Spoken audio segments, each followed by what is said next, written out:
I don't know if I hear you. Can you hear me? Yes, now I do. Nice to see you again. Yeah, nice to see you. It's been a while. Yeah. Merry Christmas, or should I say God Jul? Yeah, I'm fine with either, but same to you, bro. Same to you. I'm just gonna send out some invites, No, 'cause, you know. I hear an echo. It must be from your end. Shouldn't be. Let me check.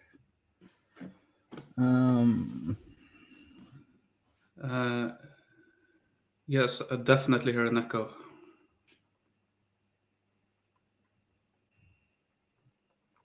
Okay, is this better? Because I still hear myself. Okay. I'm just trying all kinds of things. I mean, it couldn't be me, because I mean I have a very basic headset. Like now it's an echo if you say something. I mean, it couldn't be me, because Yeah, I'm actually hearing the echo. That's weird, because I have like echo cancellation on. Let me just. Okay. It's a bit unfortunate. Let me. What if I turn off my echo cancellation? That might be it. I don't know. I have everything set up as I always have. How annoying. Let's see. Maybe I should try a very basic solution. Go quickly in and out. I'll try that. Sure.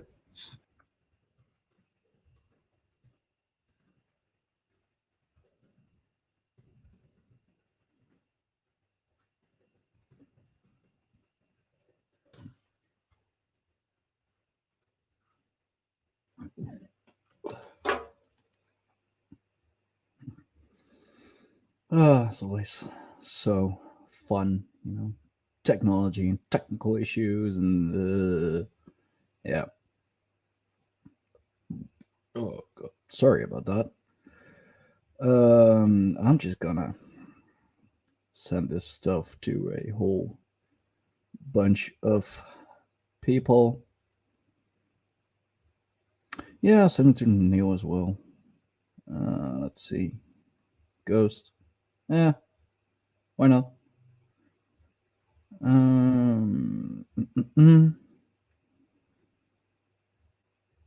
Yeah, fuck it. Okay. Forward it to 13 chats. And that's just, oh, wait. And you are back. Indeed, I am. Still echoing alone? Okay. That's odd, because. Yeah. It's like it's like your voice is like a ghost. You say something and then it comes back. Well, I am quite spooky. I know it's the same with my voice.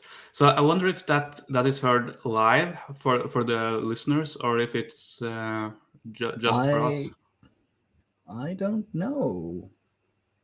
I don't know. Like, I have two people in the live chat already. Like, could you tell us if you hear an echo as well? Yeah, please do. Because this is so annoying. It's the first time, actually. But by the way, do you hear it? I mean, no, I don't hear anything. It's the weirdest thing. By the way, for everyone in the chat, Raven, Mr. Tribal Defender, the coming from a tin can. I mean, I got a tin can right here and a full one right here, but it's so weird though. Let me check my settings, because that shouldn't be. I'm using the same mic I always do. I mean, I haven't used this program before, so it might be just me. USB microphone, yeah. You know what? Let me try plugging out and plugging in my mic. Maybe that will do it. I don't know.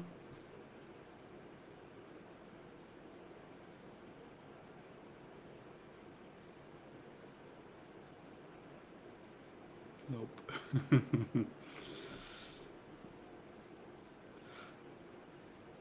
I can try. Okay. Wait. Is it better now? Because, plug it out, plug it in. No. It's like the sake. echo is like 20 seconds late or something. You know what? I'll try. I'll just try to restart my entire computer. I mean, it's worth a try. Yeah, sure, I guess. But so it's so you don't hear anything, and the listeners don't hear anything, but I hear it all the time. It's so weird. Yeah. Hello, IT. Have you tried turning it off and on again? Yeah, I'll try to do so. Yeah. Yeah. Okay. Sure. And if it doesn't work, I'll just leave. Take my leave. So no, that'd be such a shame. hope for better times another time around. Yeah. Well. Okay. Well. Anyway, this is a great start of the Mead Hall. It's the the last live stream of 2022. Raven, instead of in the live chat, why don't you come on the live stream inside of a long hallway? What the hell?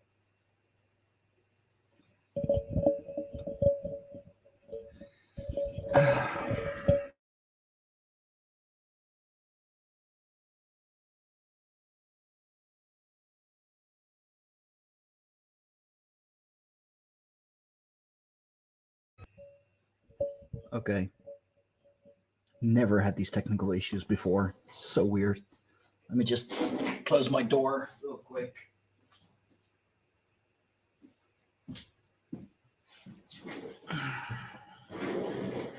Okay. Well, if y'all are hearing me fine, I don't see any issues. I mean, StreamYard always works a little different. By the way, I have put the invite link in the chat, so if you all want to join, you are more than welcome to do so. It is a open invite. I guess you could say this is the. I mean, last time was the soft opening of the Mead Hall. The mic seems to have issues. Fucking why? This is a brand new setup. It shouldn't have these issues. Like, this is seriously the first time I'm. Christ. It's a weird name to say in the Mead Hall, but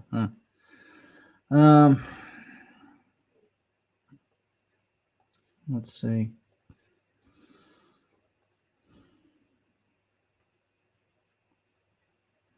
Okay, I'll just quote this, quote remind, whatever. Mead Hall is open now. Join me.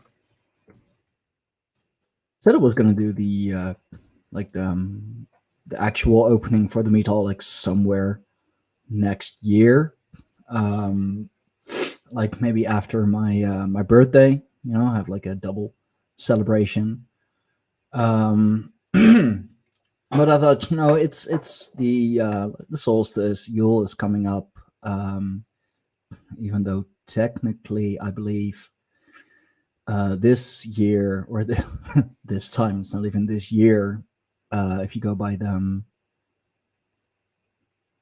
maybe your guest had net issues. Yeah, maybe. maybe. But if you go by the, I believe it's the moon calendar or solar calendar. Australia, good morning. Good morning. This is a it's an open invite, so I put the invite in the chat. It is starred. I guess that kind of does mean that it is pinned on YouTube as well. So if you want to join, you are more than welcome to join. And since it is the morning, you know, grab a cup of coffee, grab whatever, grab a cup of tea,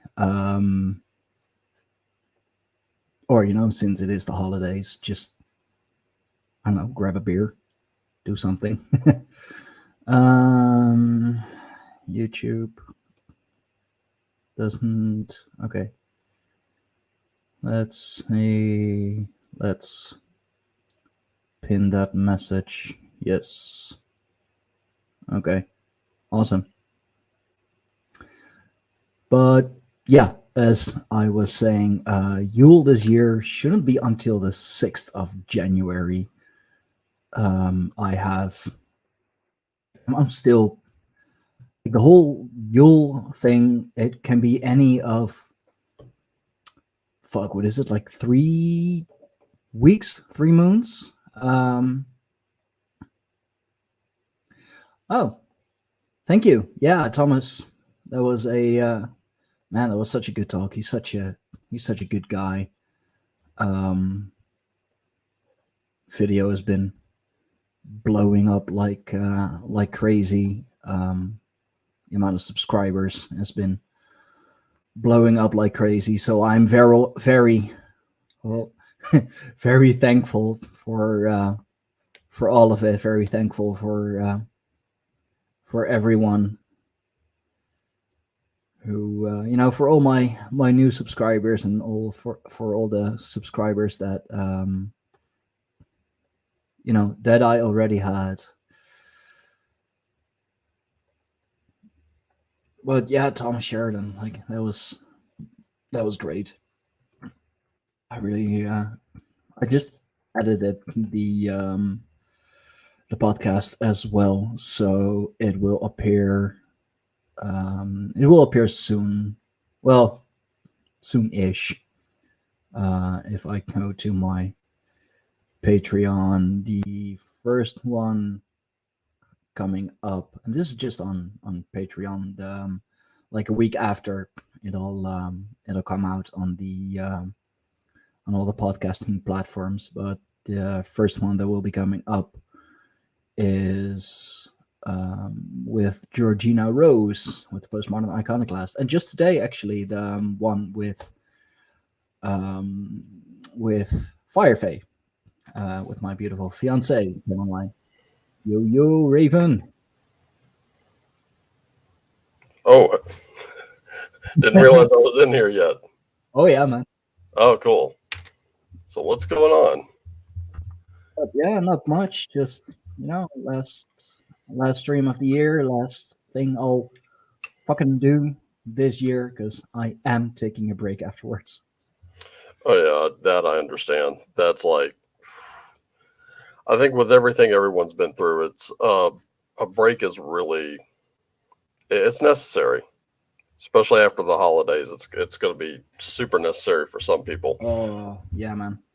I mean, even the readings I've been doing have been showing that, like the single card pulls, the big ones, the rune castings, they're all showing the same thing. And what it is a lot of us should probably, it's going to involve a lot of self-work, not so much, you know, trying to work on other people, but it's just mostly working on ourselves after this.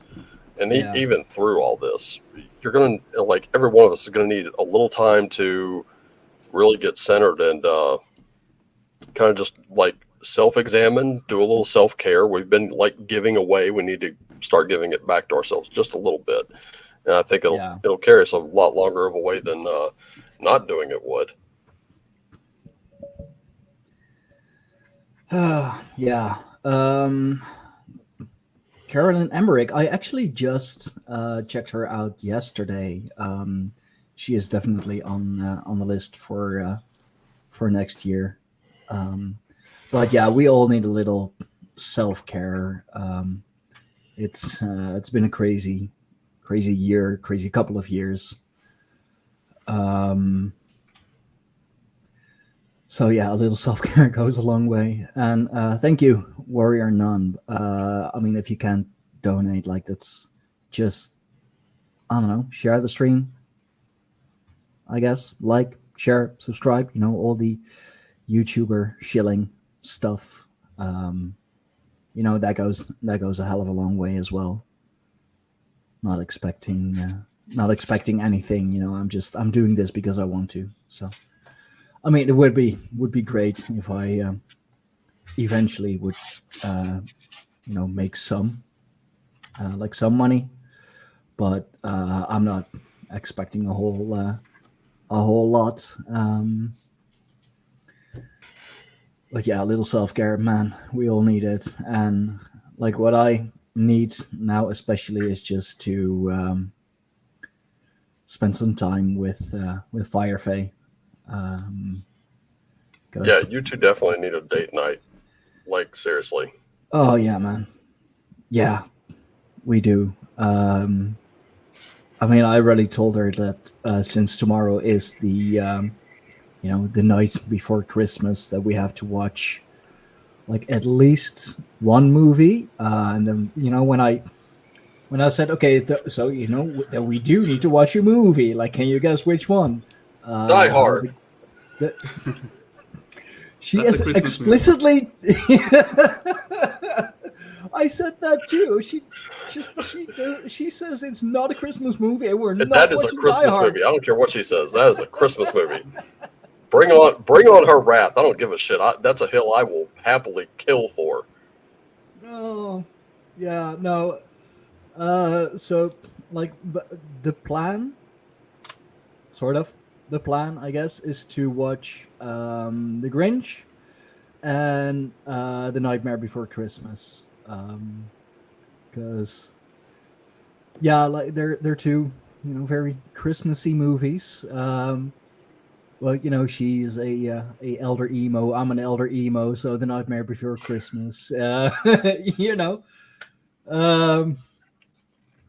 I would love to like have a. Like, I don't wear suits, but like a proper Jack Skellington suit, I would so make an exception for. Look, my boss came into work a couple days ago. We had the regional vice president coming for a visit. Mm-hmm. And this dude comes in. I did a double take when I saw him. I mean, the shirt and the tie, I could deal with that. It was the jacket and pants. It had little Santas and candy canes all over it. He looked like a game show host. I was like, what the shit? That, like, I needed to talk to him about something. And when he came over into my station, I went, what the fuck are you wearing? It's like, Jesus Christ, what elf just threw up on your clothing, man? That's so, oh man, like there is wearing festive clothing, and then there's that. And then there's taking it to the next level like he did. Yeah. I mean, apparently there's a market for it, because you see there is more than just one wearing that kind of. Well, he told me he got the suit on Amazon. I was like, somehow I'm not surprised. Another guy I worked with, he came in one day with like packages in his hands. I was like, what the hell is that? He goes, oh, it's my tuxedo for a wedding. I'm like, oh, okay. He goes, do you mind if I like try it on while I'm on the clock? I was like, no, go ahead. I'm kind of dead today. We got this. So he goes into the back, and I hear from the back, are you ready for this? I'm like, okay. Yeah, okay.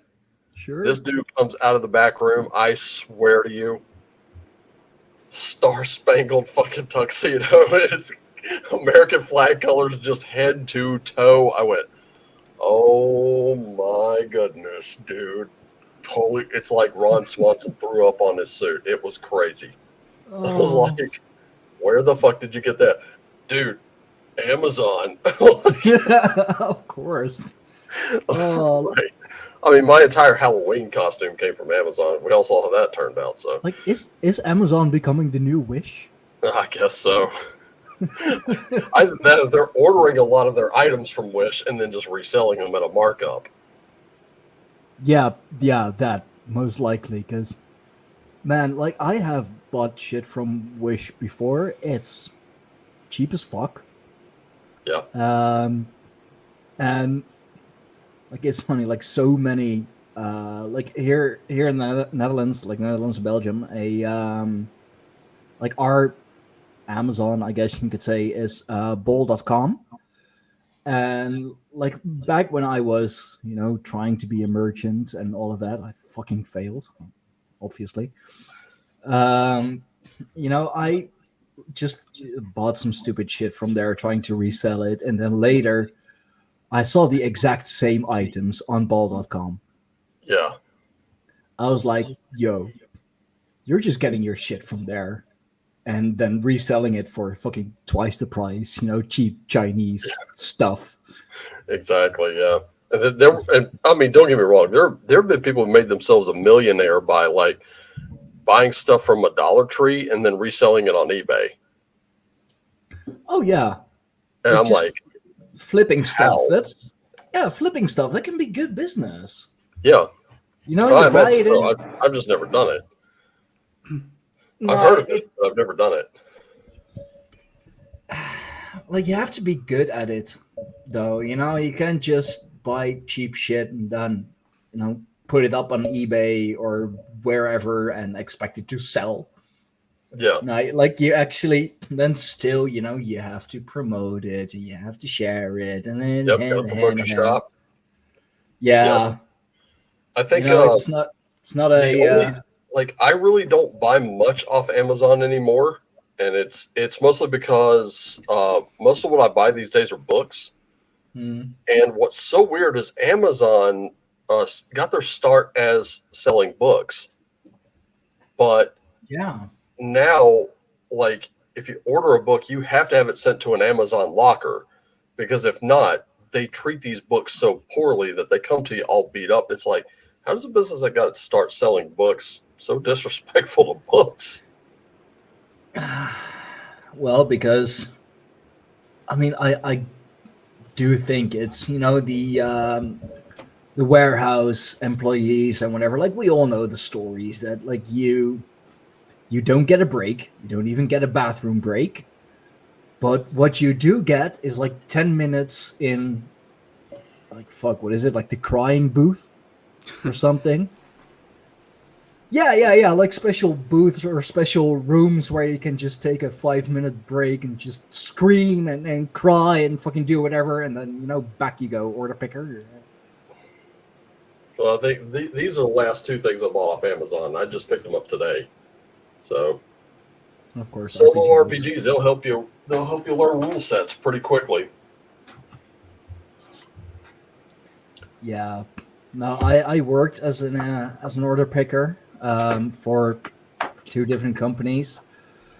It's hard fucking work.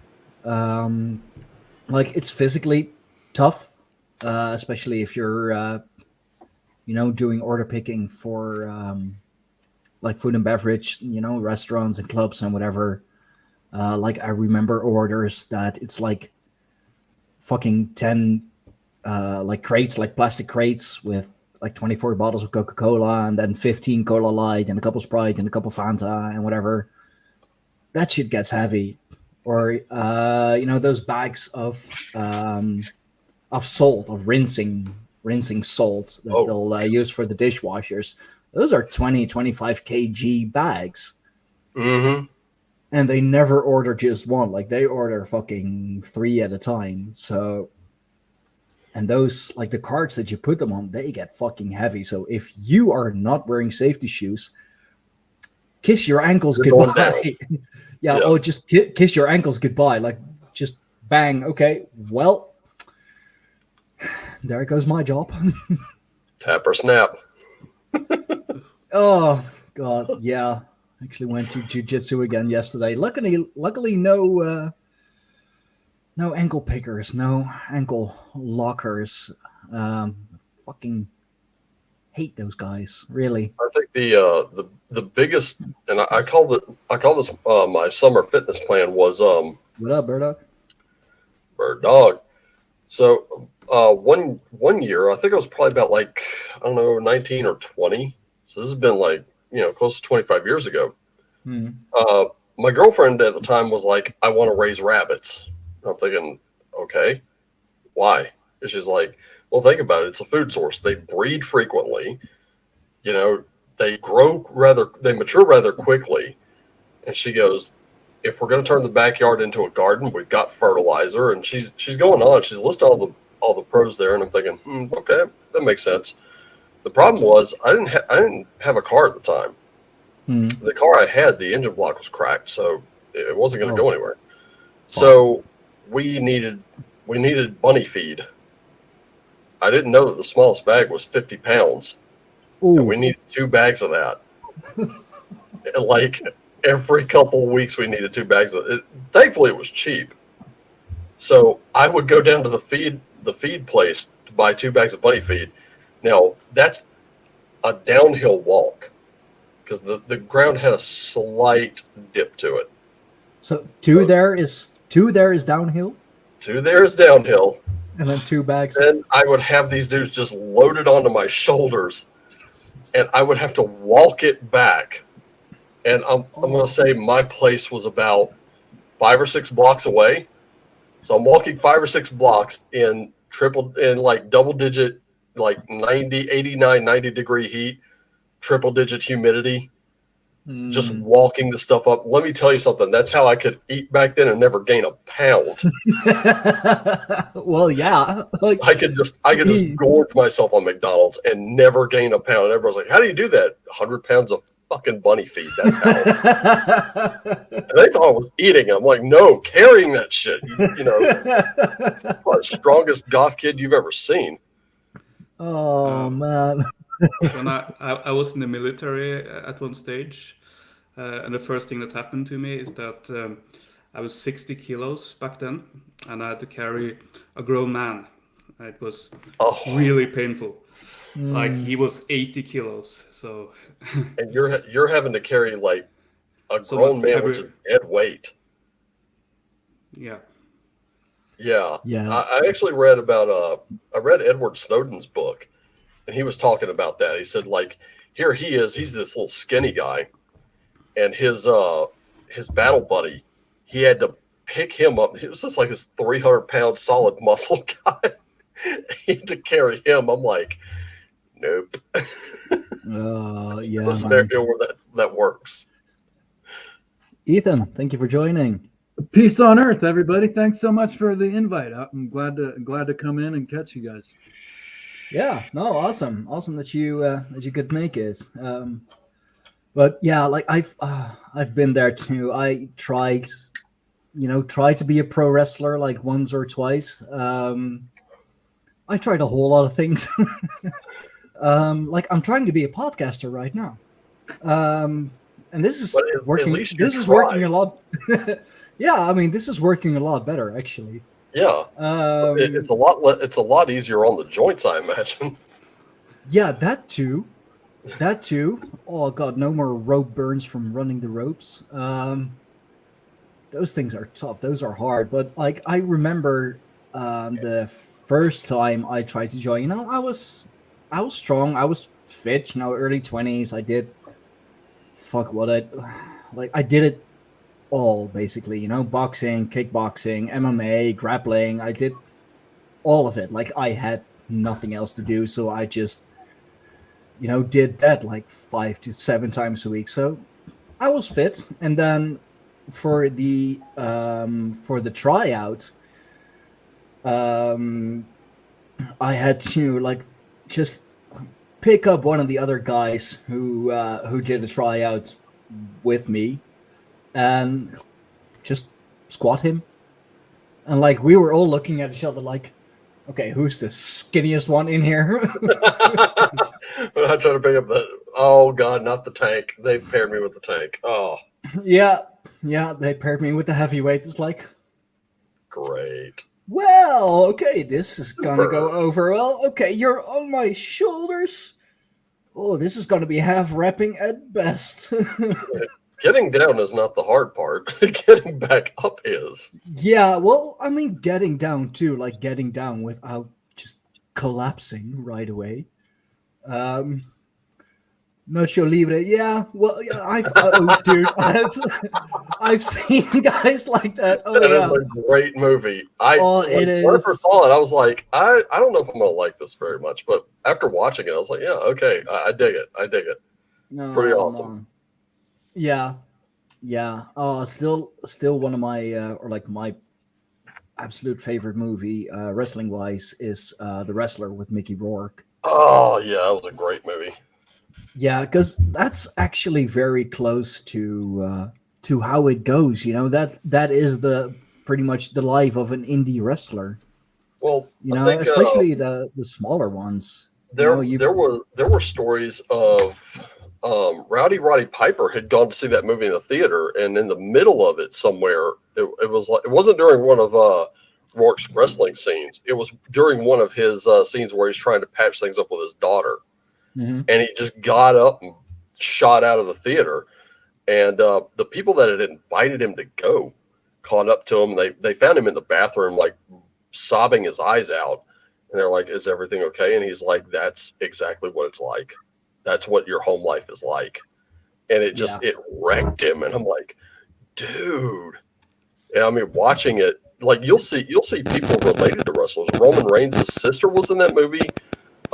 Several other, relatives of high-profile WWE superstars were in that movie, and I'm sitting there watching it. And I think it was my third time watching it. I was like, "Oh, good grief! This guy is in. He's in bad shape. I mean, he had heart attack from the steroids and everything else." And I was like, "Oh my goodness!" And he's still going in there and clutching his chest at certain points, and you're like, "Yeah, dude, you're not making it out of the ring."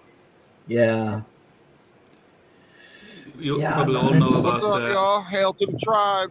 Yo, what's up, bro?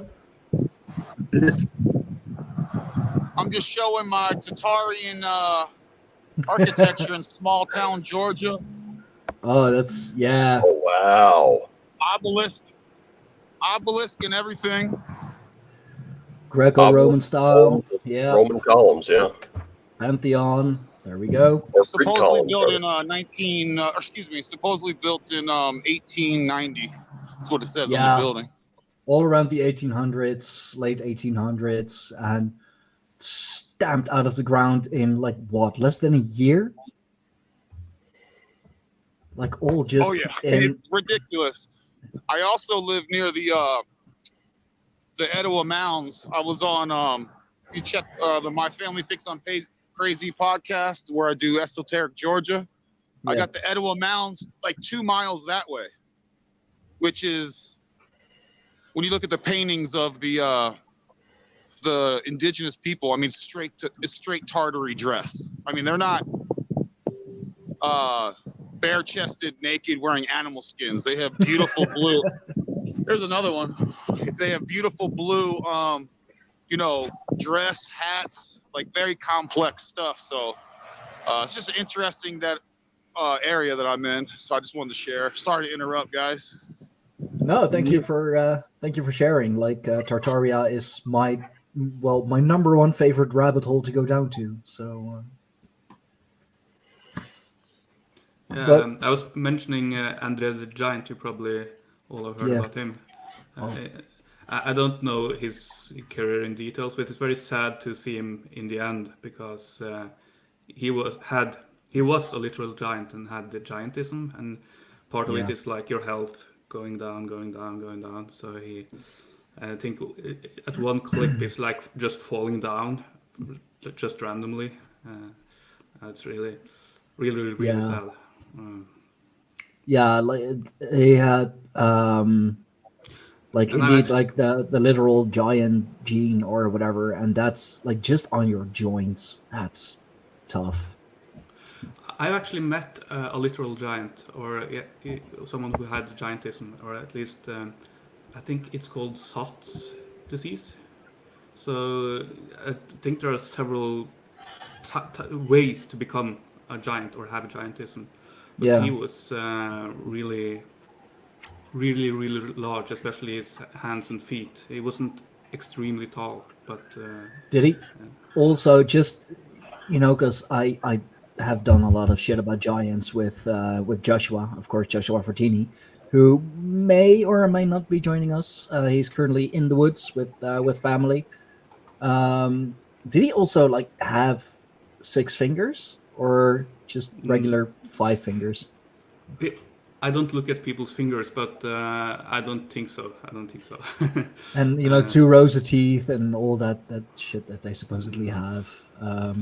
But what he did have, it's probably a bit cruel of me to say, but he had quite a childlike mind. Because that condition, it does something with your, I wouldn't say IQ, but yeah. Just your mental state. Like you grow physically twice as fast as you do mentally. But yeah, like giants is like, wasn't the supposedly tallest man that ever lived, wasn't he like 2 meters 70, like close to 10 feet tall? Like just he could just reach a lamppost easy. Oh wait, what how tall is this Hongman yeah. Choi? If you know about him, because that's a fighting giant. I recognize the isn't it? name. I recognize the name. Fedor, right? In Pride. Is he Korean? He's a kickboxer. Hongman. Oh, I know who you mean. Let me look it up real quick. Bro, yeah, that guy. Yeah. I definitely saw giants in the streets of Amsterdam. I just walking around in the daytime. I was surprisingly sober, so you can't blame that. I mean, this 7 foot tall guy, he looked like Thor. I'm like, what is going on? Just walk right by him. Dude, those are average Dutchies. Yeah, Hongman Choi, 7 foot 2 inches, and only 160 kg. That's not a whole lot, actually. No, it's not a lot of weight. But it's such bullshit that in the UFC the limit for heavyweight it's like 120 kilos. I mean, you miss so many specimens that way. It's nonsense. I mean, Brock Lesnar was like he had to cut weight just to participate. But Brock Lesnar he is an absolute beast. You ain't lying. That dude's a brick wall. A walking, living brick wall. But apparently he is such a safe worker for such a big guy, which is surprising. But until it comes to the point where he wants to do a shooting star press at Kurt Angle. Oh. He'll sacrifice his own neck. But he lost against a Dutchman over him, didn't he?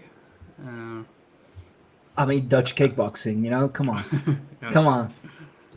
No, that's seriously, that's a whole style of kickboxing, Dutch kickboxing.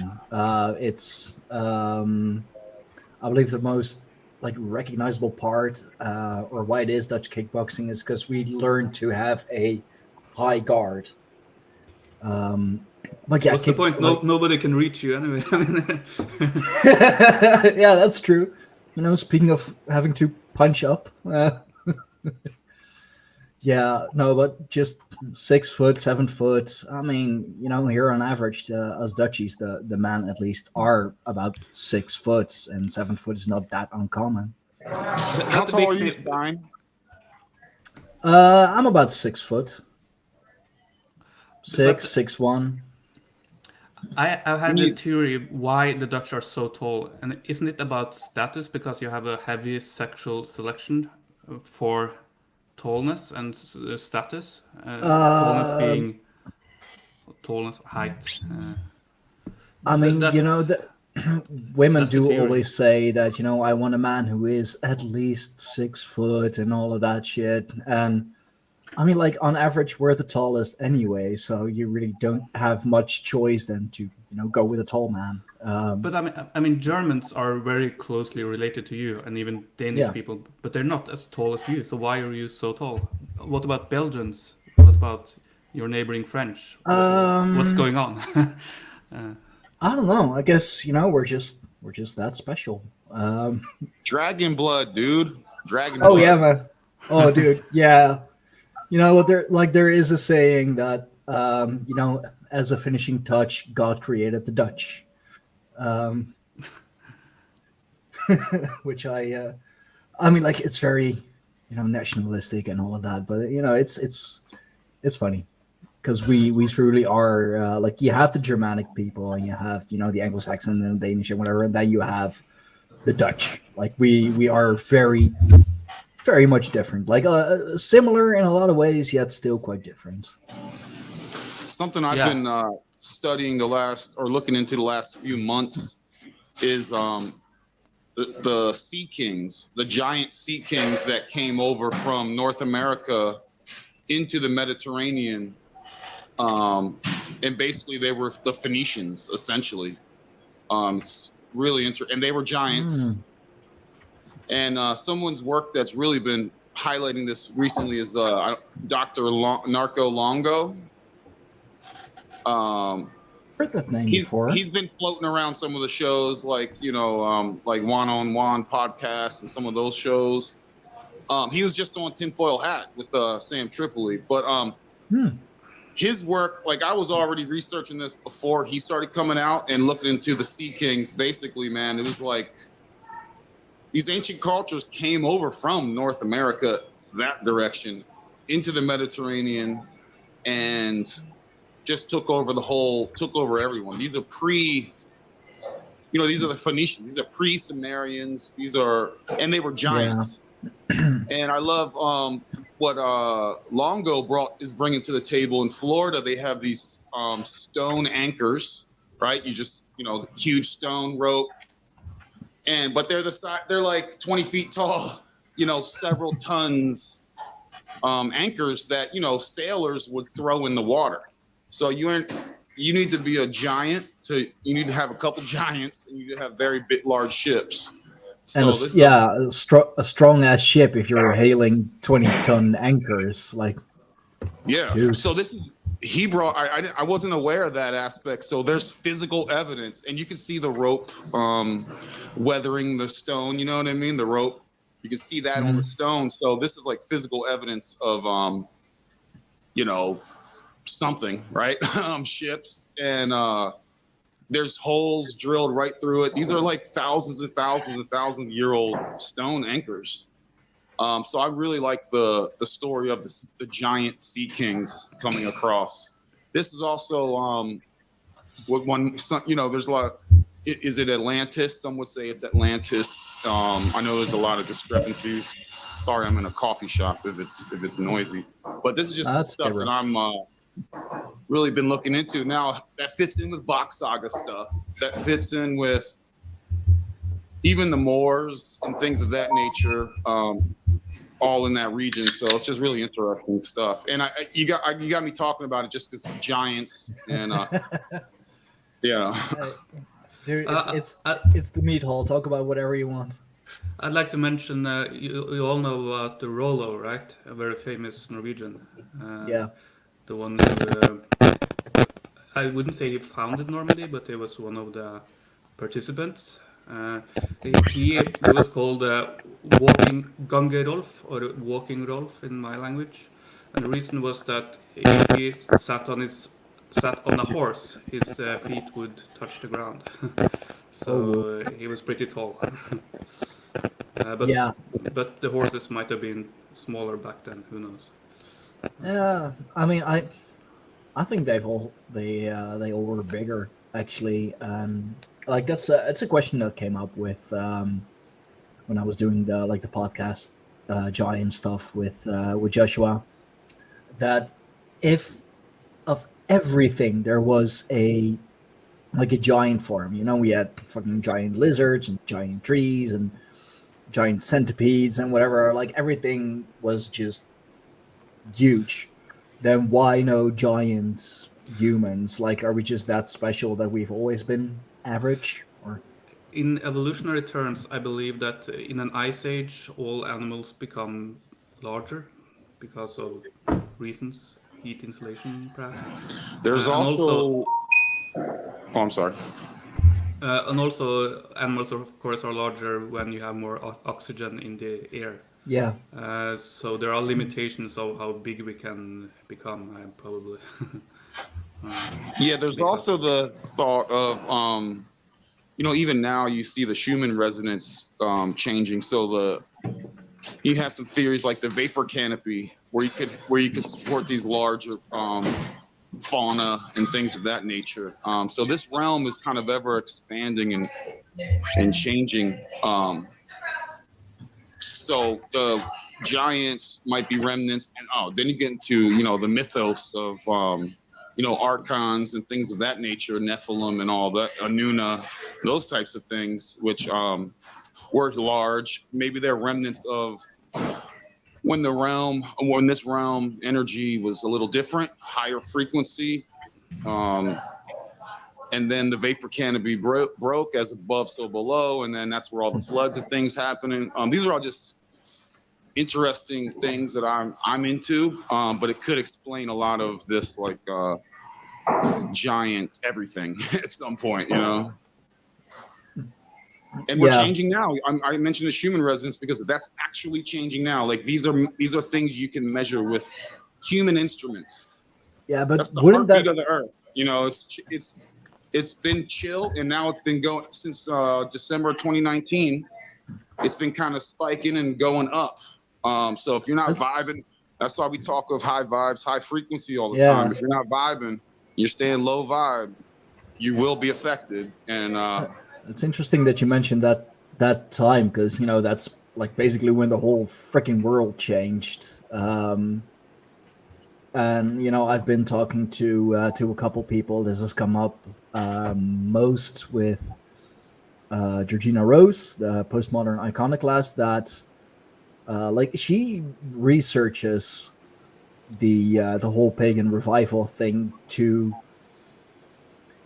well, you could say, and I don't mean this in a bad way, but in a very autistic way. Like she just fucking dives into it, checks all the numbers, checks the the Google searches and whatever, and the whole pagan revival really kicked off in 2019, like December 2019. That's when it really started, because we were locked away from nature, and absence makes the heart grow fonder. You don't know what you got till it's gone, and all that cheesy stuff. Wait, didn't the lockdowns actually start in like 2020? Because I seem to remember there was like a crash in 2020, and that came as they were contemplating it. Like they announced that they were contemplating shutting down everything that wasn't essential, and then suddenly everything just crashed. And then I think maybe a week or two later, I know where I am right now. A week or two later, we were all, it's like, you're not going anywhere. It's like, okay, that was the March careful 13th. what you wish for. That was the Friday 13th ritual. This is all ritualized. The exercises like Event 201, sure, that was in 2019. They had exercises pre that with and pandemics in like 2018. So they do their rituals, and this is also based on astrology. They are very aware of the stars, and they can read the stars, and they time their rituals based off of this type of stuff. They're Saturnalian death cult worshipers, essentially. And if you can't read the stars, you're walking around in this realm blind.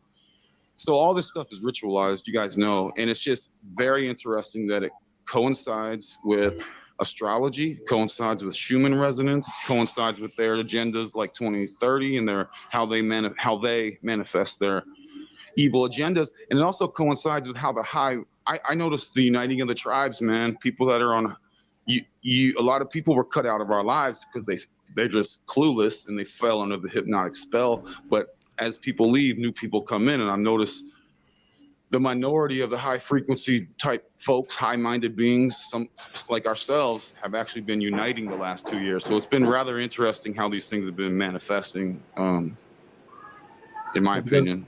Yeah, well, I think on top of that, we've had if this Mead Hall is any example whatsoever, we've had a lot of us. Dark nights in the silence, drowning in the deep end. Somebody's having fun. Somebody is, yeah. Too many times. We're getting serenaded, boys. Okay, but anyway, That if this was interesting. if this is any indication, I'm thinking with us coming together and comparing notes, that caused some panic. It caused panic among those who weren't well within that wavelength. I mean, they weren't, because they're freaking out. And what it did was it exposed all the cracks. And I've been saying it for the last 3 years, or actually the last 2. And the 3 key points I make are pretty much the same point. The Matrix is glitching, holodeck's on the fritz, the illusion's crumbling. Yeah. Those who are trying to prop that up are going to get buried under the rubble, and some of them you're not going to be able to save. So that's the harsh reality of that situation. When that started becoming more realized, especially among the high-minded, that's when it caused the next level of panic. Holy shit, we shouldn't have let all these computers talk to each other. I don't think this was such a good idea. Now that genie's out of the bottle. There's no going back. They could cut our access tomorrow. It would not even matter, because the access to the materials has been had. The stuff has been looked up. People have been trying to reach out. We've been pulling, more and more people toward us. And the more that they tighten that grip, the more, these people slip through their fingers, and they're like really panicking, trying to keep that illusion up. It can't last. It's unsustainable. It will collapse on top of them, and it'll bury them eventually. We're just kind of kicked back and watching it happen now. I love that, man. One thing I've been preaching lately is if it's not replicated in nature, it will fail. So artificial, intelligence or whatever, it will fail. Might fail gracefully if we all turn our backs to it, or it could fail horribly. But either way, it will fail. And I think I agree with the glitching in the holographic simulation in this realm, whatever you want to call it. I'm on board with that. But it's like, if you guys notice, 2010 to 2019, everything was pretty chill, relatively, energetically, astrologically. Sorry, I'm walking up a hill. I'm getting a little winded, but everything was speeding up. And I think there is some time speed up quickening. I think there's a glitch in the matrix, if you will. It's just, I agree with you 100%, man. I mean, would that be why you hear so many more people talking about the Mandela effects, and why it seems to be something that it could be, yeah, like is ramping up? Or is that like just literally because all the like the major corporations and whatever are changing history by just changing like the information and what you can find and whatever? Like that has to be like some kind of Mandela effect as well. Like, I swear it was this, but Google or Facebook or like whatever platform, YouTube, where we are on now. Yes, I'm calling the fuck out. Look at any movie. Look at any movie, any TV show. That's why we have channels on YouTube like Cinema Sins. They will point out plot holes. Yeah. And it even happens with tabletop RPGs. If I had all of you guys sitting at a table playing Cyberpunk Red, and we're all doing this, and I'm just kind of like putting the challenges in your way, and you're solving them, and they lead to the next thing and the next thing. To us it makes sense, but to a casual outside observer, they'll be like, wait, why didn't you just do this instead? That would have been a lot simpler. And then we're looking at it like, well, we're kind of in the thick of the action here. But even when we're telling our stories, there are gaping holes in there somewhere. Someone's going to nitpicky point it out. The problem is with the story that authority tries to put over on you, there are so many holes that they can't plug, and they're trying desperately to plug them because they all have one thing in common. They all want to be some sort of god. They all want to dictate. They want to hand it from the top down instead of, being the employee. Many of them, I know, just speaking for the States here, they're elected to be employees, not to be, dictators or monarchs. And that's what they're acting like these days. They're like, oh, you're being graced with our presence. And I'm thinking, dude, wear some deodorant because you stink. They can't comprehend that. Everybody else is, Mr. or Mrs. Politician, welcome aboard. Welcome. We're not worthy. And I'm like, the fuck is that? How the fuck can you drink vodka this early and I can't smell? They can't handle that. That kind of, you go do this. No. Fuck you mean no? My position is this. My title is that. No. I don't give a shit who you are. Once you shut that down, they don't know how to handle it. They completely lock up. It's like a Windows 95 computer with too many windows open. They just lock up. Oh God. Oh, back to the old days. Yeah. What's dial tone? Hey, babe. Hey. The flu has joined us. Yeah. The little fire fae. The innocent one. Sure. I could tell you not all fairies are innocent. I've seen it firsthand. I plead the fifth on behalf of my fellow fae. Let me tell you, some fae are fucking terrifying. John Battle wrote that book. I read it in 4 hours. That shit book. I didn't know if I was okay after reading that. I'm not gonna lie. That one kind of fucked me up. I can tell you that I'm scary when I need to be. I don't doubt that. She may be for 10.5. Like, don't forget the half. The half matters. Like, it really does. That half is everything. I know. Like, to us men, it's too, right? No. I'm not. I'm 6 foot, not just a half. She could go full Gunnery Sergeant Hartman on you, and you'll never see it coming. Oh boy! You guys have to give me that half inch. I'm 4'11". Thank you. Oh, always rounding up, right? So, Stein, how long do you figure you're in the doghouse now once you get stateside? Indefinitely. Oh, okay. Oh, well, there's the answer. Yeah.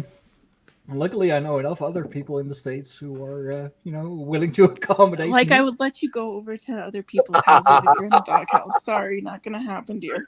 It's like, no, get off that light.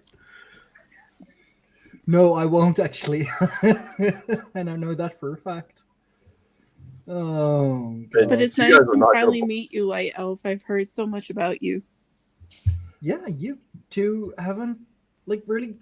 I thought we had met before, didn't we?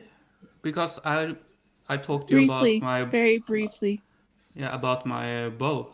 We had a conversation about the bow on my wall here, didn't we? And you said something about composite bows or something like that. It was very brief. Yeah, it was brief. What happened to the other dude?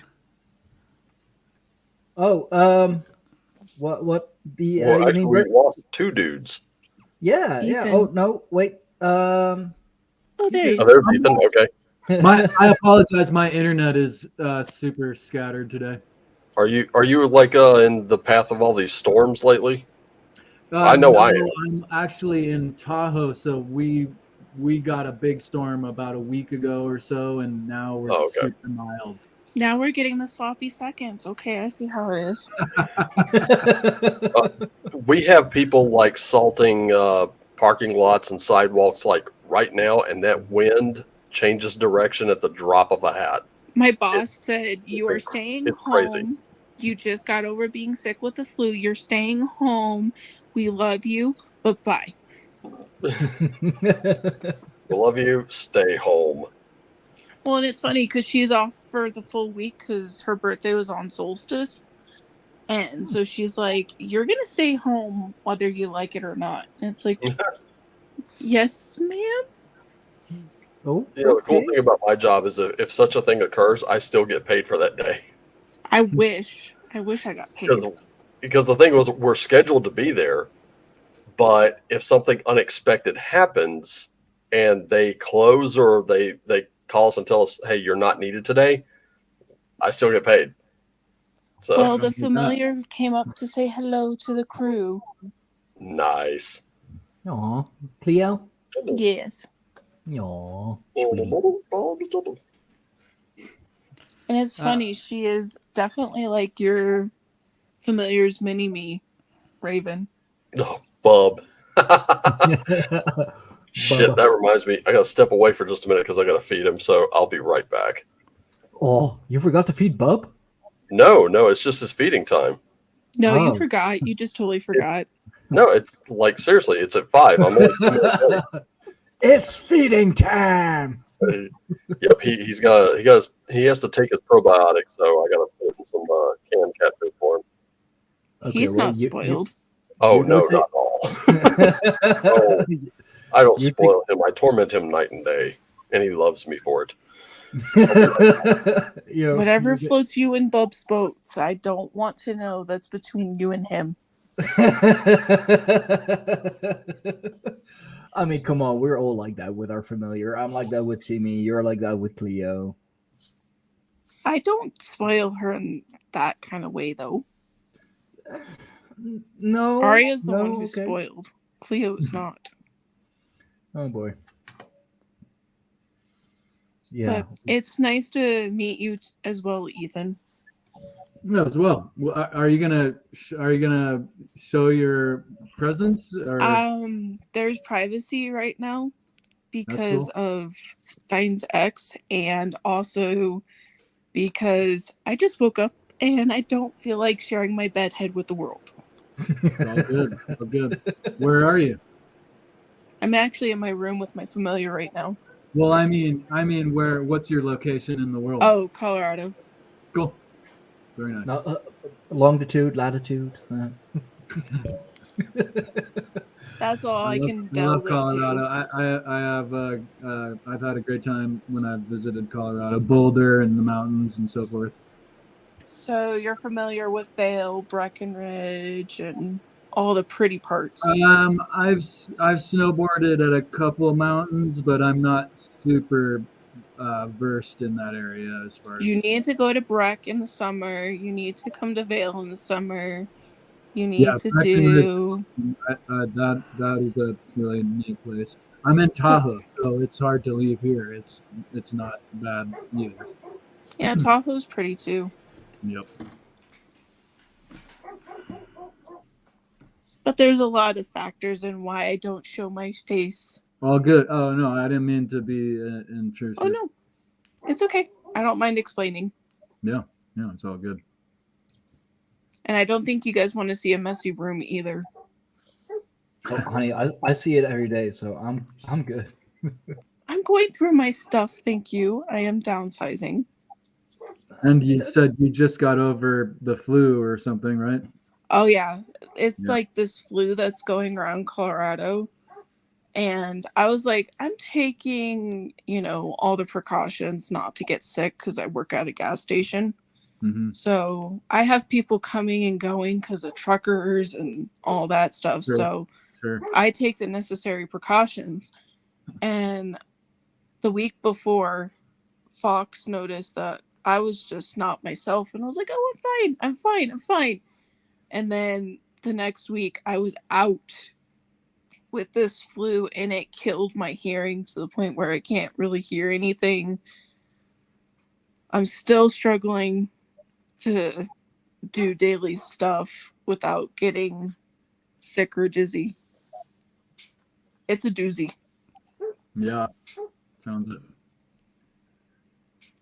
Then you have me not getting sick, like really ever. Besides, until you came to visit me and you had the Colorado crud for a week. Yeah, okay. I'll admit to that much, but going from the Netherlands, like below sea level and then, high up in the mountains, it's really, really different. The air is different, the humidity is non-existent. The No, only there is humidity, honey. You just don't feel it when you're here during the winter. Yeah. See, exactly. So it's just, it couldn't be more different. And yeah, my body had to very much adjust to that. Well, and then you decided to challenge Colorado Mother Earth to her weather, and she pays you back good. Yeah. She's like, "Oh, wait, you want to complain? Hold my beer." Yeah. I like to utilize elderberry as a preventative measure. What do you guys do? It's funny. I was actually taking that the whole time before I got sick, and then I got sick and I couldn't take anything.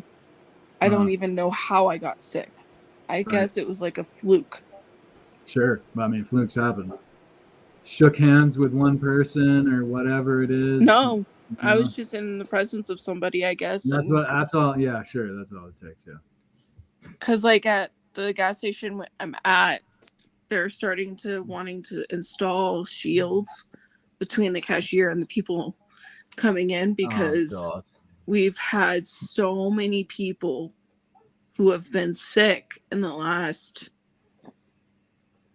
month that everyone's just missing, and people who are normally on morning shift are on night shifts, and people who are on night shifts are on day shifts. So it's just crazy right now. Yeah, because those plastic shields are gonna, help so much. Well, yeah, so if a kid decides to sneeze, it's gonna block from people getting sprayed. Yeah, okay. I mean, you'd have to clean it right away, otherwise it's still there for the customers. Let's just leave some kids' bogeys as what not to do with the shield. Yeah, just have it hang up as an example. This is why you clean it. That's gross. Oh, so yeah, it's been interesting, and then. Me and my sisters, Fox can tell you, we're stubborn as all hell. And we'll work through whatever sickness we have. And then when we get sick, we get sick. We're literally on death's door for a full week. Yeah. I've seen that much. Jesus, like you are. I mean, you're Boo. You're what is a ghost anyway? But man, like I'm wearing a red sweater now, and yeah, when you're feeling a little off, you'll reflect it. But girl, the reflection of my sweater was the only color you had. Yeah, and it made my eyebrows even more glow in the dark. Yeah, I mean that is a good thing though. When I'm when it's dark and I can't see her and I know she's kind of feeling off, it's just look for the glowies, for the two glowing stripes, and it's like eyebrows. There she is.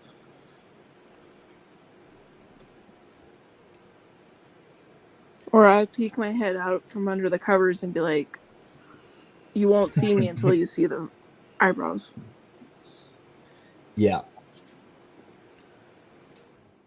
Sorry, I'm just also reacting to the people. So I in the am chat. curious because I haven't met Ethan until today, and I haven't really interacted with Light Elf. How do you know Fox?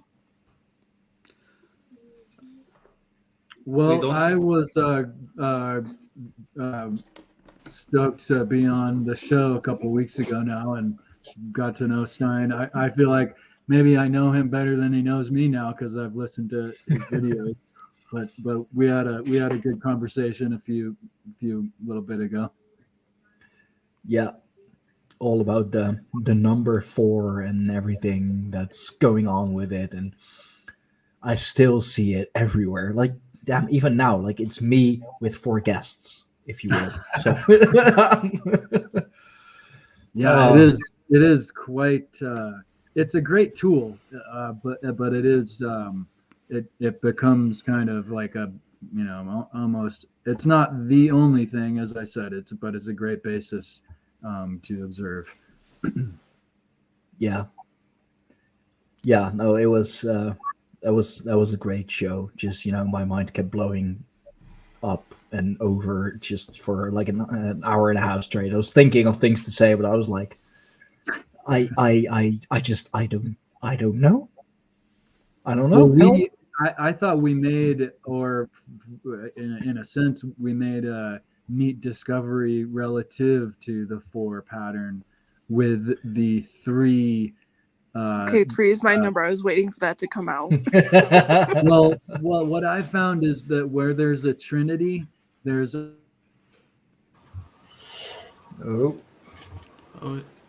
I believe it's his internet again.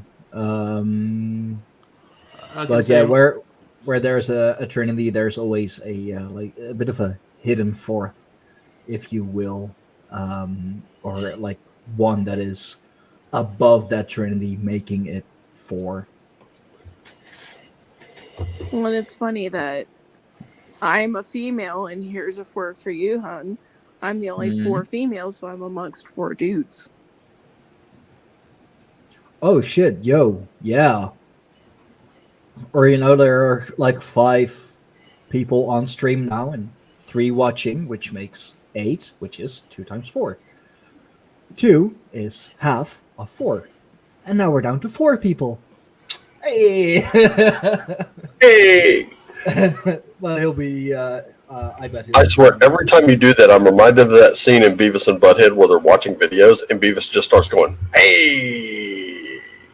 And Butthead's like, "What are you doing, dude?" He's like, "It really, try it. Like, it really makes you feel good." Just like, "Hey!" And then Butthead's like, "Okay, hey!" And they both do it. And he's like, "Whoa, you're actually right. This does make you feel good." Hey! Boys in their shows, I swear to God. Well, yeah, boys in their shows, boys in their toys. It's a thing. Anyway, yeah, I was just a casual to the tribe, really. I think it was a Norwegian called Fenrir the Wolf or something like that. Fenrir's Wolf, yeah. You do know him, but I haven't really seen him much. No. As of late, or at all, really. But I've always been interested in the esoteric and paganism. I've been pagan since I was 5 years old, really. So, yeah, and I'm a very, you might say I'm a very eccentric guy. You can probably tell. No, you don't say. Yeah. Nothing wrong with eccentricity. All I know is that when my crypto moons, I'm going fucking weird. I've been eccentric long enough. I'm going fucking weird. You're just now going weird. I thought you've always been weird, Raven. Like, always. I could be so much more weird. I myself am strange and unusual. I'm thinking of dyeing what hair I have left into like rainbow colors and then trying that, just trying it on for size. You should dye your beard blonde and then do rainbow. Yeah. That would be epic. But then like right here, rainbow colors right here. Yeah. Yeah. No, like from the top down. Yeah. Whoa, like a rainbow. Like yeah, but from the top vertical. Down. So no, you go like yes, horizontal stripes, of course, but going down vertical. Then it should be a kaleidoscope. Raven is a kaleidoscope. But his name is Raven. I mean, it denotes something black, doesn't it? Why would he be colored? It's his soul. Raven, you need to go get one of your wigs just to prove a point. or is it a law of opposites in play? So like you're black on the outside like a raven and colorful on the inside, perhaps? I think the t-shirts take care of that. Oh yeah, dude, he's so black. Like, just look at him. Oh, you need to be careful. I'm so black I haven't heard of Raven Wolfgar. Can I mention something about colors? You know, the chakra system is sometimes considered to be a layered idea rather than different points in our body. Dude, no. I'm sorry, no. I'm on board. Yeah. I'm sorry, Ethan. I didn't mean to interrupt Sorry, you. no, that was hilarious. And what I'm about to talk about is kind of hilarious and insightful, and also kind of harkens to what the gentleman before, I forget his name now, was talking about with the signs and symbols and the global astrological approach into influencing our minds. So the chakra system can be considered as a layered concept, not necessarily different points in our body. It can be considered to be kind of a way to, if we consider a subject with our heart or with our gut or with our basic needs, these are kind of dimensions in themselves. And the chakra system layer, it is represented with colors, of course. And if you look at the center, of course, there's the 7 main chakras, and the center is green. And if you look at the LGBT flag, no offense, but it is literally the upside down presentation of the chakra system. It's funny you should say that, because let me just finish. It's an inversion of the chakra system without the heart layer, and I mean to point that out as a manner that a lot of people are materialistic and basic, not necessarily LGBTQ, what that flag represents, but just the symbolism is stark. Thank you for letting me finish. Please. It's funny you should say that, because I don't want to give anything away, but we had a tragedy here within the community because somebody decided to shoot up a bar here. Of course, I'm familiar. Yeah, horrible. And it blows my mind that you say that, because I'm part of the memorial page because I knew the boys. Sorry if I start crying, but it's still pretty heavy. I'm so sorry to bring it up. One of the members said that we should do tattoos like that for the boys, and it's funny that you should say that, because they were talking about the chakras. And I don't mean to say that in a sense to be critical of LGBTQ. Oh, no, it's just funny that you would say that, because they were just talking about that earlier. And in fact, most these people are all about love and acceptance, and that is the inversion would be this materialistic and aggressive, and kind of what a lot of heterosexual people might put forth. And so I don't mean to when I talk about that symbolism and the inversion of, I don't mean to be critical. Oh, you're not. No, I just think it's interesting. I just want to say that because it's important to me. Well, honestly, that was something I had not even noticed before. I have not. For someone like myself, I should have seen that at some point. Sure. Glad you pointed it out. I haven't seen anyone else talk about it, but it's a really there's the expression in the Taoist signs and symbols rule the world, not laws and so forth. Oh, that's interesting. Here, just pull it up real quick. So the chakra symbol, and of course we know what red is symbolic for. That's the basic aggressive or rather, working with our survival needs and so forth. It's a basic color where when we rise on up, we get into that more light colors. So I find it's an interesting symbology exploration, and I don't mean it, just to underline it, to be critical of that community, more so to explore the symbolism that we're influenced by, type of thing. That's just cool, though.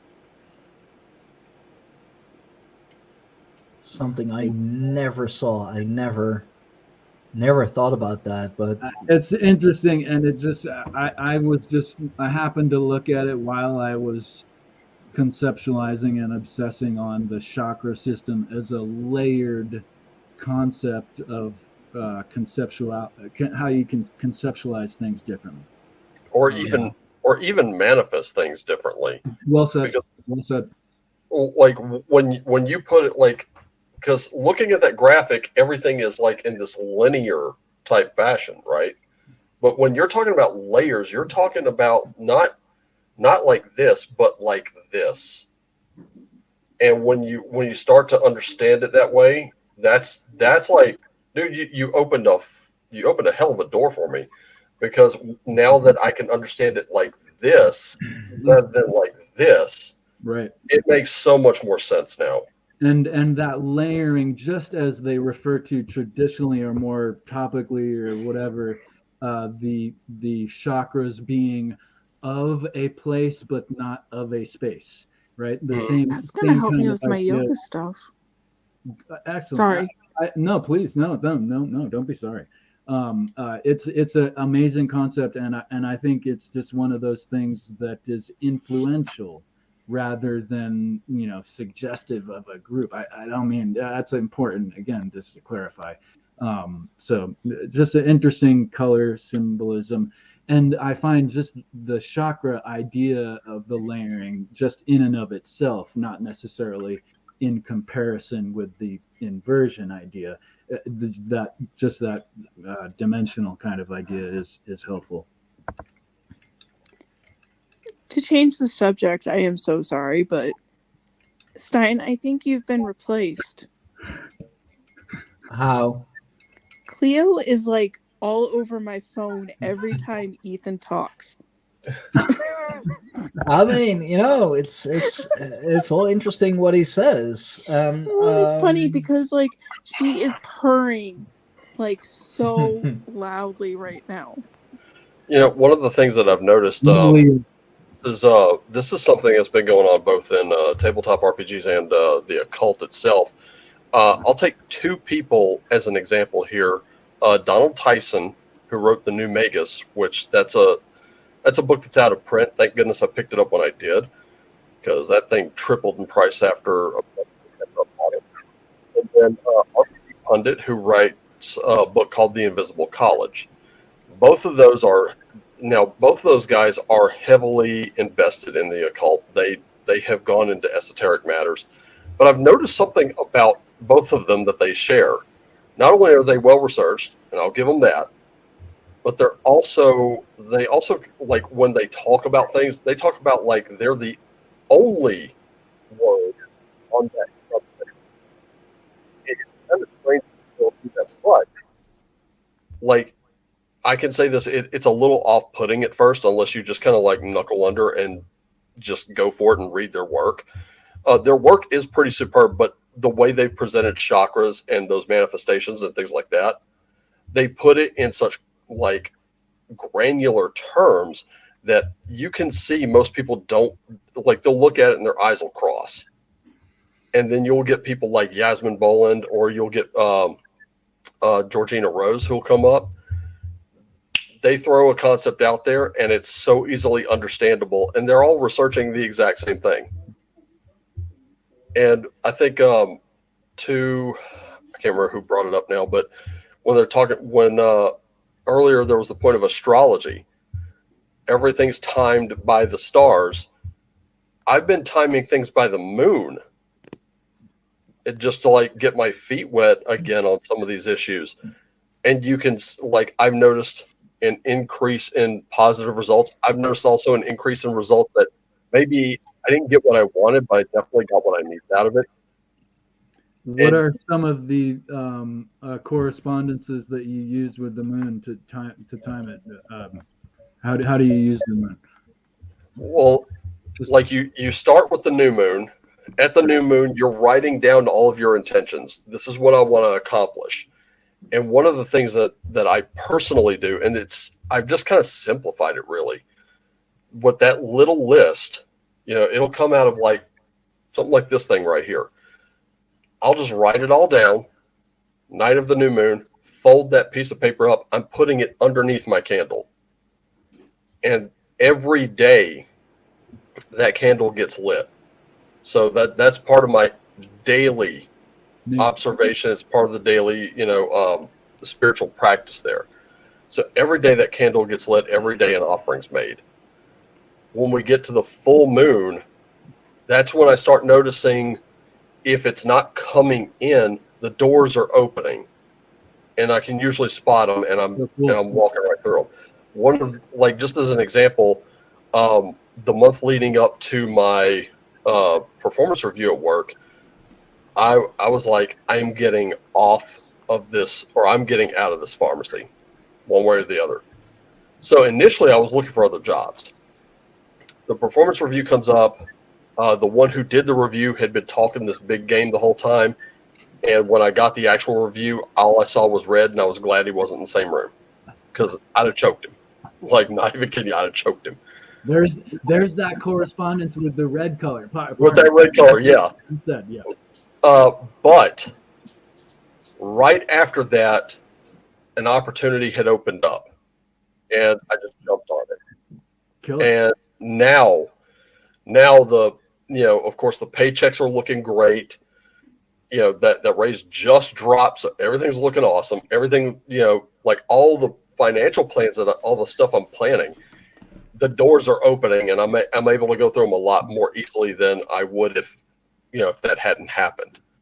So there's something else that's happening. But again, like you said, that red moment. Like I said, when I saw red, that's exactly what it was. I saw, blood red. Yeah, I've been there. But red to me has always been a color of action.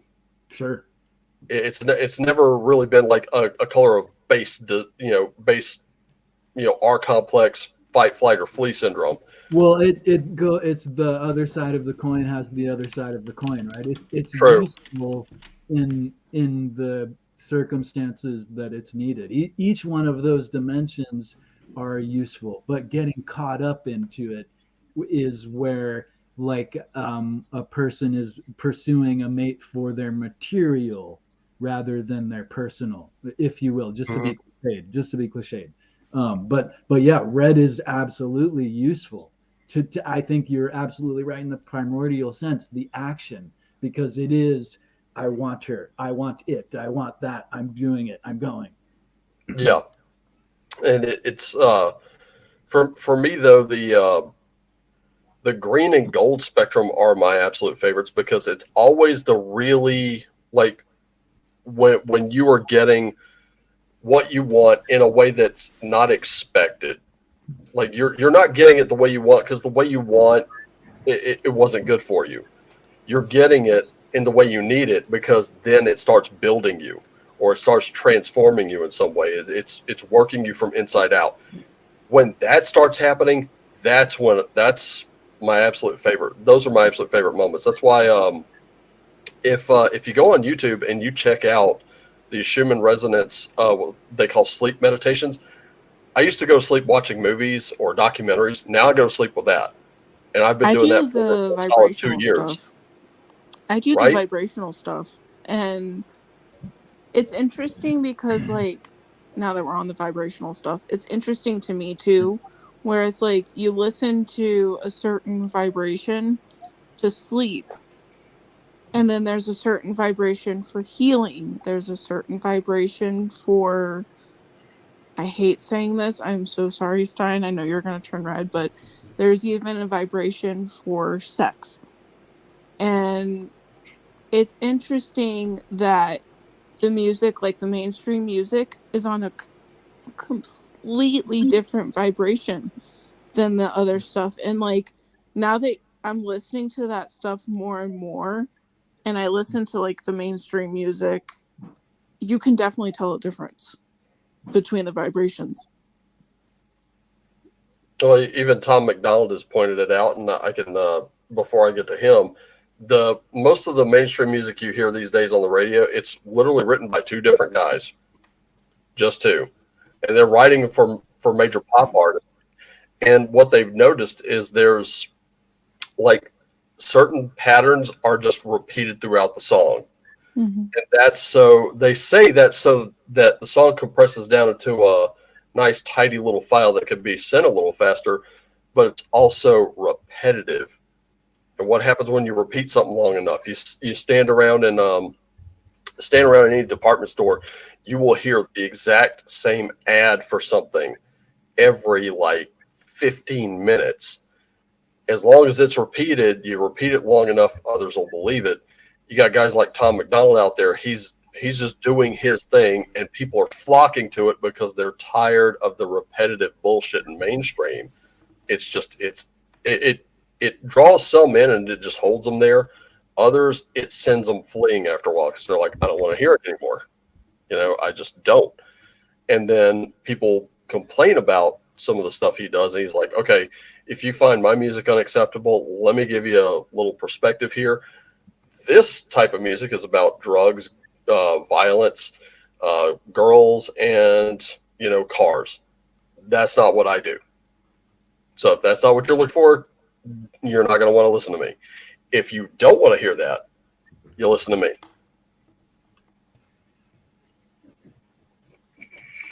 Yeah, Tom McDonald, he's special when it comes to that. He tells it like it is. No. Yeah, bullshit. he's not playing around. And It's isn't funny it also? that you brought him up because you had me listen to one of his songs today, hon. Yeah, just because of the lyrics, honey. Like really, it was because of the lyrics. Has to be Ghost. He just dropped that video today. Yeah, actually. Yeah. I know a love song when I hear it, and that was a love song. It was a good one too. It was a good one. Yeah, I mean Tom and Nova, they're such couple goals. They're so cute together. Music turned to 440 hertz versus 432 hertz. Yeah, definitely. Yeah, I mean that's why a lot of people like. There's another movement these days. People are flocking to old school 80s metal. That's something I never thought I would hear, but it's happening, and you could see it with bands out of Australia like Airborne. They are amazing. I'm going to kick someone's ass for holding that band back from me all these years. They've been around like 8 years or so, and or better. And these guys are definitely old school, straight up hard rock and roll, and it's amazing stuff. But you get like, or even Hailstorm. Hailstorm has a lot of messages that will, and they just completely flatter gender barriers, because everything, almost or just about everything that Lizzie Hale and her crew writes and performs is about empowering yourself. And I love that kind of stuff, overcoming the adversity, overcoming that kind of thing. That's the kind of thing I flock to, because that's what that kind of music always was to me. If it didn't scream at me for being me, and it just said, "Hey, come on, get up, dust off. We've got a common enemy to fight." That's what I was about. Tell me Ghost doesn't sound like Milky Chance, Sun Stolen Dance. I kind of like Ghost. Not a lot of it, but I do like it. I do kind of dig Spillways, Dance Macabre, Square Hammer, just because I don't know, I like what I like. But I will say this: when it comes to Ghost, I think the primary complaint is they're so theatrical. Here's the difference: Kiss was a mediocre rock band, good though, entertaining, but they relied on theatrics to make their music. Ghost doesn't have to. They just do it anyway. So Yeah. they're kind of the difference to me. And they score so well. Like they do so well. I mean, yeah, of course, it's a lot easier when you have a gimmick, if you will. Mm-hmm. But they're talented musicians. No, but that's the thing. It's just the front man. Oh, everyone else are session musicians. They are hired. Did not know that. Yeah. Like they're not originally part of the band. It's just the front man is Ghost. Everyone else is, session drummer, session guitarist. Yeah. It's all Tobias, yeah. Yeah. I don't know where I read that, but he had to had to give in at a certain moment. He's because there were rumors. It was a lawsuit. There were rumors. Lawsuit or rumors or whatever. Yeah. And he was like, well, yeah, it's it's just me. I write everything and then hire session musicians to play it for me. But, I mean, like, not gonna lie, he has done so well. Yeah, no even kidding. with the rest just being, well, nobody really. Nobody big, if you will. Like, they're not part of the band. They're just part of the band for that moment. Or they're part of the touring band, the band that you see on stage. Yeah. Yeah. Yeah, that was my biggest my biggest gripe with, especially with the genre of metal as a whole, was, well, a lot of them are on drugs, and especially this group over here. And I'm like, do you hear what they're playing? Those are extremely sharp arpeggios. Those are very precise drum beats. They have to be well timed. You can't do it when you're whacked out of your mind on drugs. No. You just can't. So I know Cradle of Filth catches a lot of flack. I happen to be a fan. And Danny Filth he won the lottery on vocal ranges there, 5 friggin' octaves. And then his one of his guitarists actually did a Skype session one night where he was just giving out free guitar lessons. He just popped up on Skype, threw it out on social media, come on in, and I sat and kind of lurked and watched, and yeah, it was pretty amazing. I mean, if my guitar were fixed, I'd probably would have joined in, but I need to fix that. I just saw Zach Wilde's guitar. Have you seen that? Not sure. Oh, I'll take that as a no. Let me go look this up, because holy shit. I actually said I need this in my life. So I'm pretty sure I can find. No, but Danny Filth, he I believe he doesn't have that range anymore, or like he still has the range, but he has to be careful with it because it was damaging his voice, I believe. Okay, here we go. I found it. Didn't take me long. Here we go. Have a look at this. Put this up on screen. This is amazing. I don't know how much this guitar, like a copy of this guitar, would be, but damn. Okay, let's see. Can I make it so you can share screen? Probably. As a matter of fact, hang on. Oh yeah, I can. Hang on. Share screen. Yeah. See? Jeez. Okay, here we go. Zach Wilde. Let me start this from. Whoa. Here we go. Okay, so this is. I'll just full screen it. Okay. Oh. Runes on the fretboard there. Damn, those frets are deep. Whoa. That is a beauty. Like, oh. Yeah, that's really nice. Dude, follow me. Happy Yule to you too. Happy Yule, Trotana. Look at that wood grain, wow. Baby. And that's his. I've got to get me one of those. No fucking way. Maybe you could make your own. You could do like an engraving with the metalwork and make your own. I'll make stick figures. We can find somebody to do it then for you. just like carve it right into the wood of the guitar. Yeah. Dude, Find that's someone to do that for you, Raven. amazing. That is fucking beautiful. That's man. Maybe I could do it to that Les Paul Jr. I have. You have a Les Paul, bro? Nice. No, it's an Epiphone. It's not the full Gibson there. It's just Epiphone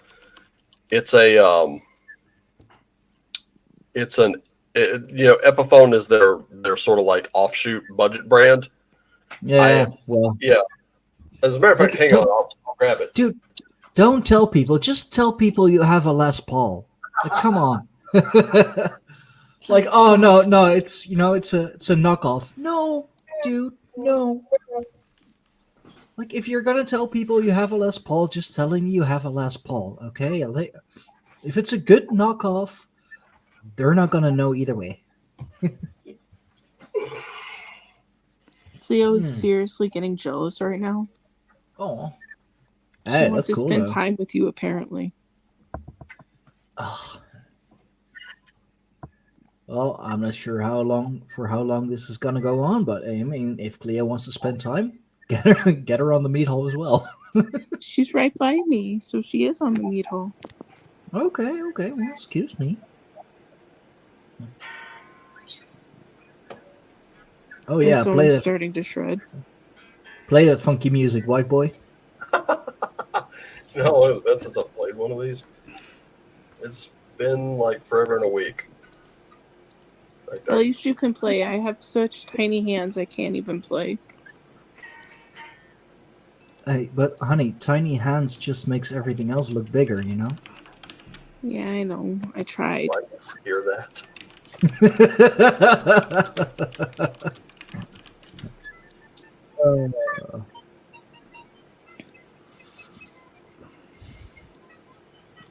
Oh man. I guess we're getting a private concert with Raven today. Sure. I guess so, huh?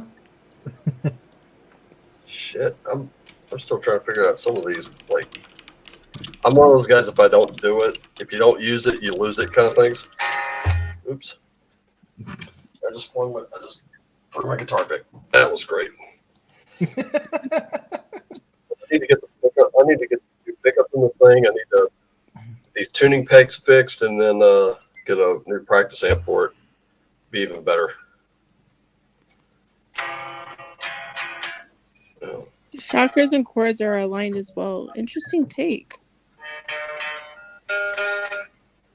It's definitely an interesting take.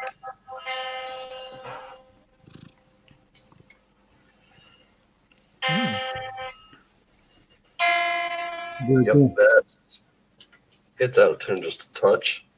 Just a touch. Wow, At least you can hear it, because when I had my guitar, my dad always had to tune my guitar.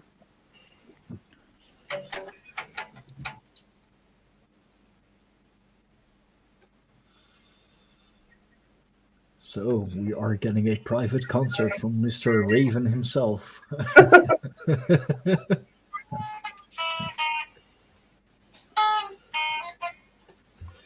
Yeah, I would have to do a little more practicing before I got up to any shenanigans with Pandora here. Yeah, she my baby. She's pretty. And they call us a weirdo. Come on. I think Raven's high.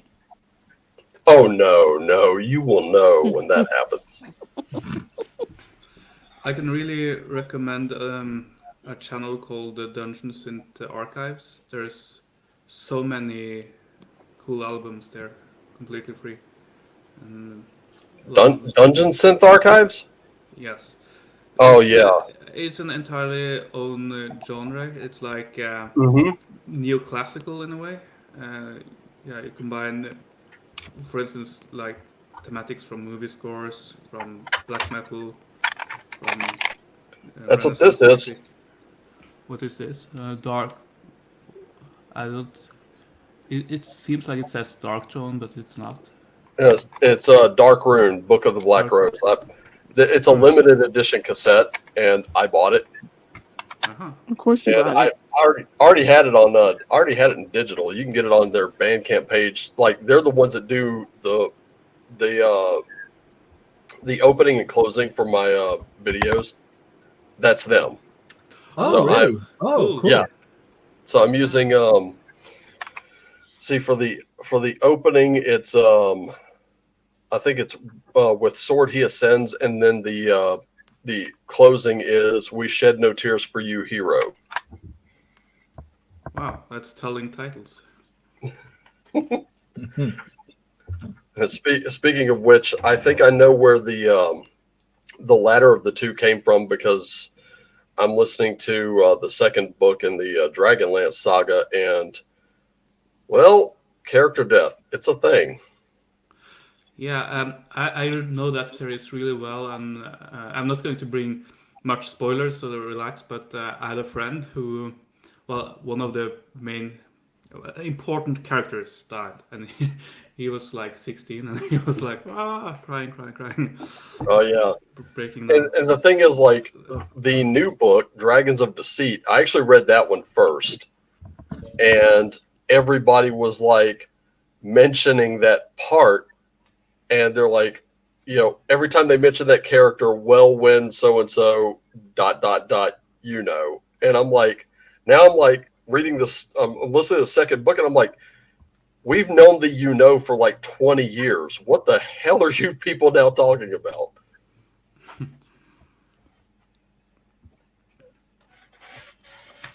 Looking up good drinking songs. Like, oh, I know this. The sea shanty that we did for the longest time, hun. Sea What one shanty, suitable is was Woolen Wir Trinken. Have you heard that one? Yeah, I mean, come on, that's in Dutch as well. You know, wat zullen we drinken? I think just about anything by Skål would make a, well, especially Grotti would probably make a, in fact, it does make a great sea shanty. You're all too sober, bro. This is a pint, and it's my third beer for the night. And I mean, after this, I'm out. Actually, Well, like a fellow Baldy, tea, Earl Grey, hot. I have to go get my tea soon. Mine's gonna be caramel. I haven't tasted alcohol since November last year, so it's been Wow. Oh, dude, nice. Props. And I We're don't not even. all too sober, bird dog. I just don't have alcohol. Someone's finally reading the comments. Don't you have your wine? I already did have my vine. Oh, okay. Well, I guess. Odin I don't didn't have have any to more. eat. He only drank Aww. wine. Poor Boo doesn't have any more wine. Congrats on what, Josh? I'm confused. On being sober for that long, and of course, he's smoking. Okay, Yule Yule log. I should look. The last time I did, I don't know what it was, but I just ate and ate and ate, and I was midway through something, and I looked up. I'm not kidding you. I remember this happening. I'm eating something, and I looked up, and I went, "I've made a terrible mistake." And then suddenly I felt it, and my stomach was probably like out to here, and I'm walking around going, "Oh, what have I done?" I'm trying to go to the bathroom. It's like, nope, it's got to digest, and it's bottlenecking, son. You just did your stomach like patients are doing the pharmacy right now, because it ain't happening. You gotta give that shit time to catch up. We've all been there. I'm actually thinking of buying a. This may sound really, hipstery and whatever, but buying a cannabis vape, a THC vape, because I mean, I do have to be careful though, because smoking became an issue for me 3 times. Yeah. twice while we were together, honey. So more than 3 times. Well, 3 times at the very least. But that was also because I was I was rolling it with tobacco as well. You know, it's how we do it here in the Netherlands. Like we have the we don't have the roaches. You know, you have the teeny tiny ones. Like we have just the, but we roll it with tobacco as well. And I was thinking like maybe that was part of the issue as well. I don't know. Like I know it can be beneficial, but I've never heard of anyone like rolling it with tobacco and doing like theirs is just so strong, Raven, that they have to cut it. Oh, really? Yeah. Holy shit. Yeah, man. Wow. That's like, you haven't smoked weed until you have smoked Dutch weed. Like, yeah, I've actually said this, and I still mean it. As much as I hate flying, and it's not because I fear flying. I don't. Josh, you just need to go over to the Netherlands and have theirs, and then you'd be passed out for a week. Yeah, I'll probably be blasted out of my mind because I'm that adventurous that I have kinder traits where certain things I just don't fear, and I'll just be like, nah, roll without the tobacco. I could totally take it. Halfway through it, I'll be like, just not even halfway, honey. It would be more like a hit, and you'd be gone. I'm good with that, actually. Yeah. Or just try our edibles. If you think if you smoke it, it's strong. Oh, dude, I know a shop here in my hometown who sells pretty good space cake. I mean, they're teeny tiny cakes, peanut butter cakes. Actually, all right, we need to get Josh a ticket to Amsterdam and to the Netherlands because he's wanting to challenge that theory. All right, you know what, Josh? Get that whole plane thing situated. We'll meet up. We'll do that. We will go to the Looney Bin together. Yo, guys, you and are me and the other boys will welcome. just sit back and watch. We'll live stream it. Oh fuck yeah, dude! So out of our minds. By the time I get back, there will be like doctors waiting on me with urinalysis cups going, "You've already pissed hot. You haven't even pissed in this cup yet. How the fuck did you do that?" It's all good, man. I don't know how to do it, man. Where am I? It's all good. I'm flying. I'll come man. back. I'll come back like Keanu Reeves and Bill and Ted. Just be like, "Whoa, dude, where am I?" Yo, dude, Burdock, hell yeah! At 420. Sit back and just watch because I know how it hits and I know how it hits hard. Team At up 420 everything. Like if we're gonna do it do it at 420. I'll just sit back and do the munchies for all of you guys. I'll make the munchies. We've officially beaten Elon Musk to Mars. You know that I'm Amsterdam streets. Never left home. Yeah, no, Dude. I quit years ago. I don't need to start up again, Josh. I wonder though. Do they have drinkables? Like, do they have like? They do. Oh They my do. god! Oh, Yeah. oh! You need to download the app Weed Maps because it will tell you there is drinks. There's actually this stuff called Kush Cola or Kush Cola. I'm not sure if they I don't know if they sell it here. I know there's like a THC energy kind of drink or whatever, but Goes away. Yeah, that's true. Josh doesn't fall into a canal. No, nobody. Look, I'm telling you right now. Like the whole reason I drink tea is the same reason people drink coffee. Some people drink energy drinks. You don't want me anywhere near coffee or energy drinks. I will go full wolf mode. It's not pretty. That is so me. So Yeah, now I have a fellow person who understands. I went wolf mode. Oh God, there's Timmy. Timmy's like, Timmy. Speaking of a fatty.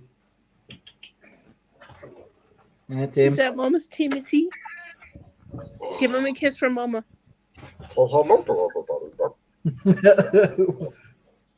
No, hope it does. So, Dicka. Yeah. Cleo left a while ago. She's like, I'm not dealing with all these boys. Bye. Aww. I mean, this is the one and only Timothy Wilder. I find it interesting that the color of the cats correspond to your personalities in a way, or at least your exterior. No, he takes after his mom. He has ginger hair like his mom. Yep. Ah. And Tim. Dicky Dick. Yeah. Give him kisses from Mama. All right. Sorry, Tim. I don't have a choice. I don't have much choice. Is that a lion? He is pretty big like a lion. Oh, yeah. He's He's built ferocious. like his dad, but looks like his mom. He's ferocious, don't you know? Rawr.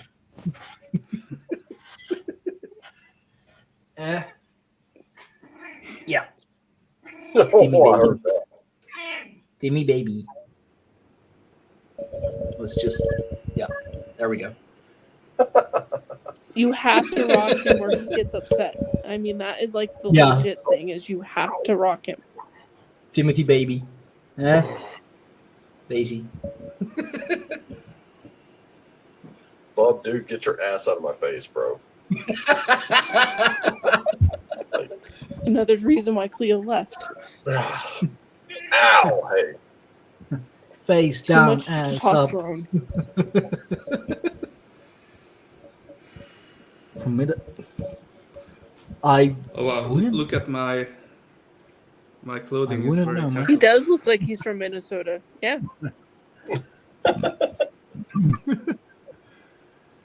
yeah, He you just know, needs to have they the have White Colorado Elf just treatment, and then he'll chilling. be Subaru dad.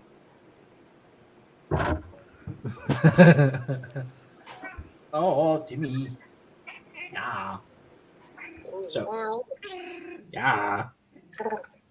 Got the cup. We're just all sitting here with our familiars, you know, because why not? I knew a Oh. girl who had a cat. The only who thing really that's missing hated is the her. fact that Light Elf and Ethan don't have any of their pets with them, because then it would just be a pet palooza. Unfortunately, I'm not allowed to have pets. Unfortunately. Oh, Unfortunately. Well, you know, you're scruffy enough yourself, I guess. What now? Oh, Timmy. Move it on. he's like, let me go. Because Mom has a point. Yeah, okay, enough. Bye. Oh. Oh, That's- Lord. They're comparing you to the Minnesota Vikings now, saying you sound like you're from Minnesota, eh? I That's awesome. Homunculus. Sure, because why not, you know? Oh, God. A fugly little homunculus. Oh, my goodness. Yep. This is our The things life. that I deal with you two on a daily is surprising that I'm still alive. Wait, you two in like Raven and me, or Timmy? Yes, and the fact that I'm still me, alive. or you're talking Raven and Bub, or All of the boys that are from the tribe. This is a miracle that I'm still alive. This is what I don't get. He's resting his head up here. He's got his paw down here on my arm.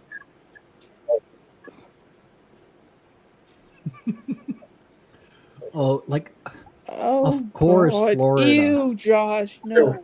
You can of course, just, Florida.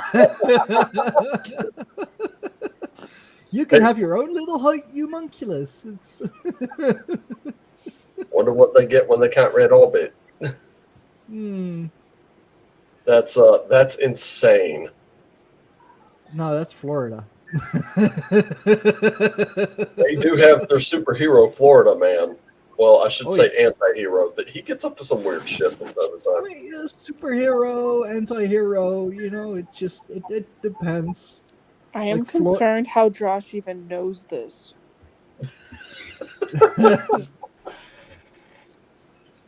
Bro, seriously? Just, you're not going to... Part of me just wants to go get dinner and then just wipe my hands clean and just poof. And wipe your mind. Forget you And ever my heard eyes. this. There's not enough bleach. There's not enough Clorox bleach in this world that will get rid Florida of man is neutral. Yeah, he is chaotic neutral. Exactly. I was going to say that. He's chaotic neutral. Roll survival. Well, somehow he always does manage to survive. Yeah, well, there are some people that That's don't. nice to know, Josh. It's probably because of your own bachelorette party and bachelor parties. Oh yeah, By the way, Josh would be the one to hire midgets. Have you guys seen this deck yet? No, Ooh. which one is it? It's A pretty not one I'm going to be using as a functional tarot deck. I can tell you that. I got it because I'm helping to design a tarot mechanic for the upcoming Wretched Darkness, and I wanted something dark. And I'm going to show you. I got it. I'm not even kidding you. I fucking got dark. Yo, that's awesome. That was like the first card in that deck.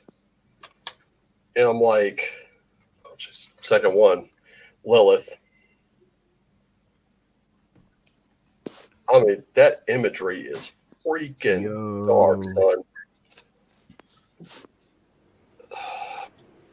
Yeah, sure, Sarah wouldn't let you, but that doesn't mean it didn't stop you from doing it. Just because your wife won't let you doesn't mean you're not going to. Bro, that deck is awesome. It's dark AF, but it's awesome. Yeah, I can't see this one really giving too many messages of empowerment in the right way. So I was like, yeah, it works as a model for the Cursed Tarot deck, but that reminds me of the deck that I had to deal with my first one. Yeah, I would rather do a reading with the Hermetic Tarot again, which I said I would never do. So I'd rather do that than ever try to do a reading with this one. I was like, geez. What stuck out with the Hermetic Tarot that you kind of didn't want to at one point? It was my first deck, my very first one, and at the time, we're talking about maybe the very late 90s, so like 98, 99. I was just kind of coming into paganism. I was about maybe 19 or 20 years old, so around the time I'm raising rabbits too. And of course, I made my way to this shop in New Orleans called Esoterica. And I wanted to do tarot just for mainly because I was like, I was kind of mystified by it, and I really wanted to check it out and see what it was all about. Rather than purchasing a Rider-Waite tarot deck, I got this one because it had quite a bit going on the box. I was like, that looks pretty cool. So I bought it, and whenever I got that in another book called Magic for Beginners and a couple other books. And when I met up with the group again, they saw what I got, and they were looking at each other like, oh, fuck, this kid's serious. And none of them ever told me anything. Like they didn't, put the brakes on and go, whoa, maybe start with this deck instead. They just kind of looked at each other and went, okay, yeah, this he's serious about learning this kind of thing. And I started learning this tarot card system and started doing readings, and it was like giving readings at gunpoint. I mean, like I was getting looks into bedrooms and private lives I did not want. Josh, message me and I'll give you some ideas for Sarah. So one of the readings, this was for a preacher's daughter who, I had a reputation in that town, and this preacher's daughter kind of slides up kind of incognito, and she's like, "Hey, I hear you read tarot." I'm like, "Yeah." She goes, "Can you do a reading for me?" I was like, "Sure." I was like, she's like, "Can we keep it, can we keep it just between us?" I'm like, "Absolutely, that's fine." We set up a meet. She brings like 4 or 5 of her friends. Okay. So in the middle of this reading, I look up and I look at all of her friends. I'm like, anybody who's not her, get the fuck out. And I'll start laughing. I'm like, no, I'm not fucking with you. Get the fuck out. So I had to shuffle all these people out onto my front porch. I shut the door and I'm like, okay, whatever you're into with your boyfriend right now, if you stop now, it's just a nasty rumor. Dad's onto you. If you stop it right now, it's a nasty rumor. If you don't, it's on you. Because this, I pointed out the 2 or 3 cards that I saw. I was like, these are warnings. Right here, I know you're into some kinky shit. I don't care. Look, I'm not the type to blab it all over town. I don't care. Stop now. That's it. That's what I want to tell you. And I looked back and I said, if it's your girlfriend, stop now.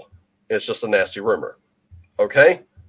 I let the friends back in. I finish out the reading. Okay, they're out. 2 weeks later, I hear knocking at my door like the police are at my door. I mean, it's boom, boom, boom, boom, boom, boom, boom. I'm like, what the fuck just happened? Of all the rumors about me that happened to be true, I slept during the day. This is where it gets like really scary.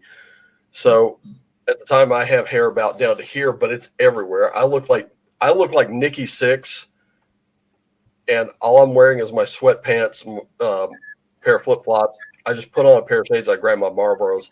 So here I am answering the door like this. And this guy that's like, I mean, this dude is like taking his hammer fist and just, you could hear it throughout the house. And I mean, no ignoring it was going to work.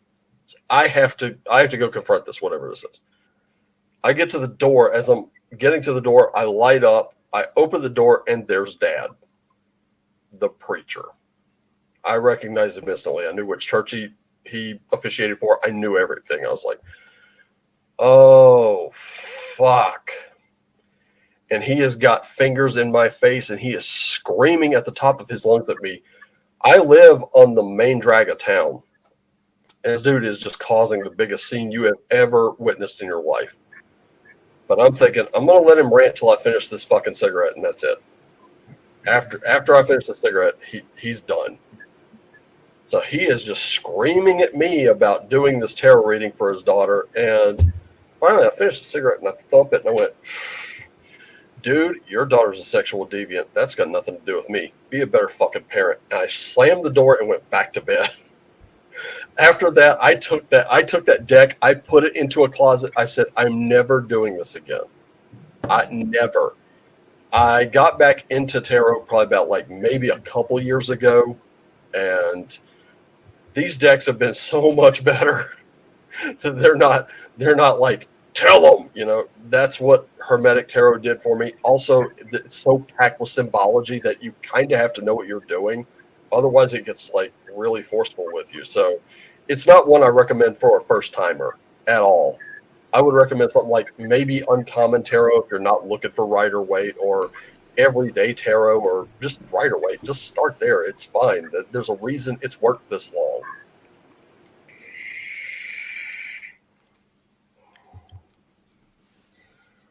Starting with Hermetic Tarot. Jeez.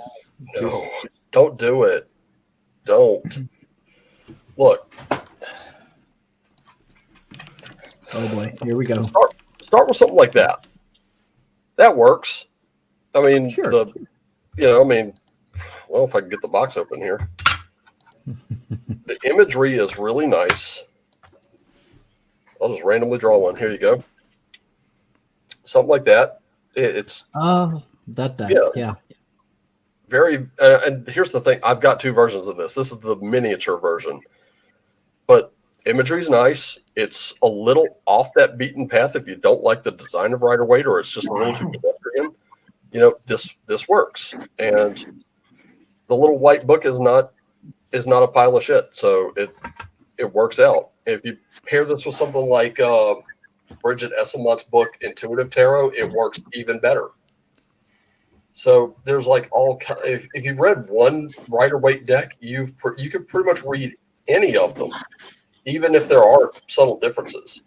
Like Celtic Tarot doesn't use the devil, it uses the shadow, but it still means the same exact thing.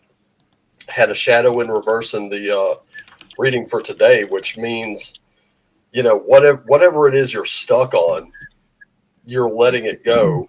You're free of it, because being a devil or a shadow upright means you're hopelessly locked into something. If you don't let it go, it's going to destroy you. Very simple stuff. Ain't that the truth? Yeah, but with Hermetic Tarot, it was like that. That's almost like some beast standing in the road attacking your car because you have to detour. It's not a good place to be. That's why I said Hermetic Tarot. Don't do it unless that's what you study. Don't do it.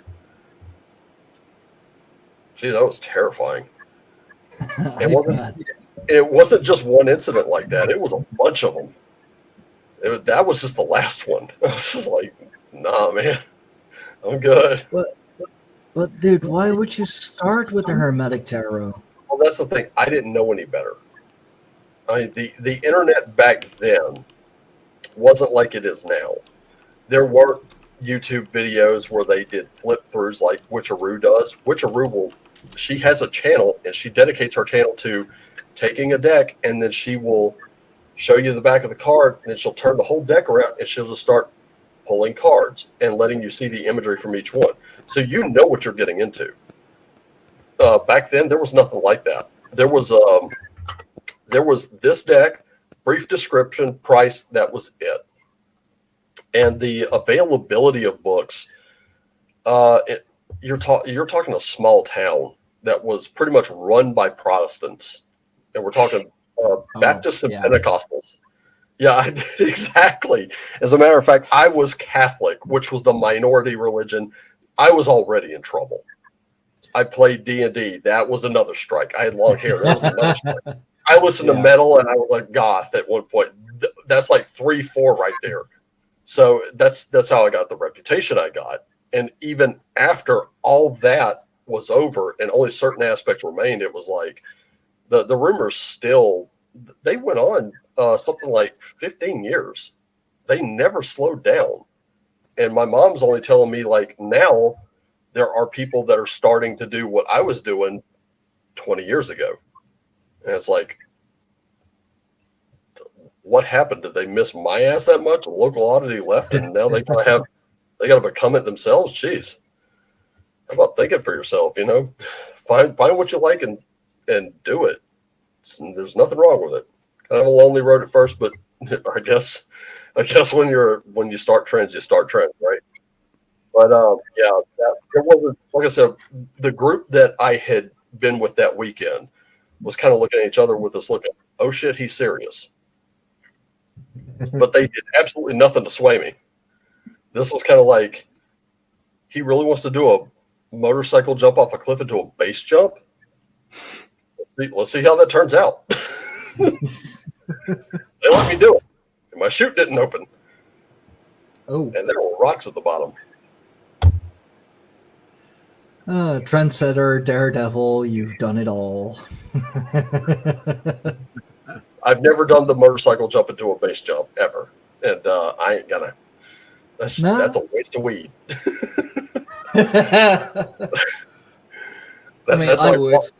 That's like walking up to a cop and going, "Excuse me, sir. Excuse me." That is a waste of weed. Don't do it. I mean, like I would, but even if I survived, then Firefly would still kill me. Probably, yeah. Yeah. Get out of her, yeah. Yeah, and then resurrect me just to kill me again. Yeah.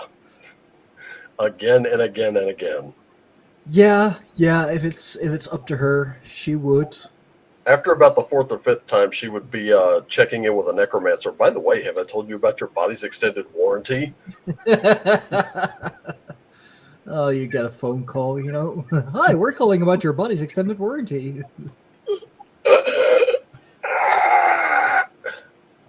honey, just stop, okay? My arm rotted off 4 weeks ago. Stop it. I get it. 10 times the charm. Oh no. Yeah, but 11 is an angel number. And you're not an angel, so I'm gonna make you one. Angels to some, demons to others. You opened the box. We came. I'm still thinking about that being my next Halloween costume. Not even gonna lie. We have such sights to show you. Show you.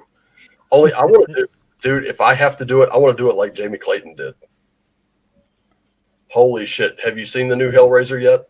No. Oh, dude. Doug Bradley was on stage when he talked about it. He said, obviously this is going to be a little different, but Clive Barker's got the rights again. I totally his judgment. He's done really well with the original movies. I say give her a chance and see where she takes it. And yeah, he played it so well that I was like, yeah, okay, cool. You know, I already saw the designs for her, and I was like, oh, shit, she looks terrifying. And when it started airing, it was a couple days before I actually caught it. When I watched it, I was like, Jesus fuck, this is gut wrenching. Like, it horrified me. And then she didn't try to do it like Bradley did it. She did it a little more like Clive Barker wrote it in the novel. Oh. And yeah, she had that weirdly synthesized voice. Just constant deadpan expression, but there was always this little bit of I wonder what that feels like. Yeah, at one point she had some woman like hooked and strung up and bent backwards. And I can't remember the exact quote, but paraphrasing it, she was like, "You're praying. Who are you praying to, and what for?" And I was like, "Oh, nope." I'd be like, "Get the fuck out of there." And oh, look, she had like puzzle box pieces, like parts of her neck had been flayed open. She had puzzle box pieces in there. I'm like, fuck. That is, oh wow, Yo, no, man. God, that is so brutal, and it was so awesome. Oh shit, man. Oh, dude, you've got to see it. Like Jamie Clayton just went in there and fucking owned that part. Like I can't pick between her and Doug Bradley anymore. They were just so good. Yes, yeah, and. I think Josh was telling me about that because he said he knows what that feels like, and I'm like, oh, God, yeah, it was brutal. It was brutal. I mean, it was like this contraption like stuck into this guy, like it went in through his back and out his chest, and just kept dragging cables through him. And I'm like, I think the device even contracted, and I'm like, oh, fuck that. I'm a really sensitive guy. Do you know that? I get bro. like there are certain things. I'm killing light up over here, man. Like I can't listen to this. Yeah, Keep your composure. Just it was so brutal to watch. Like, and there are just scenes that are unnerving too.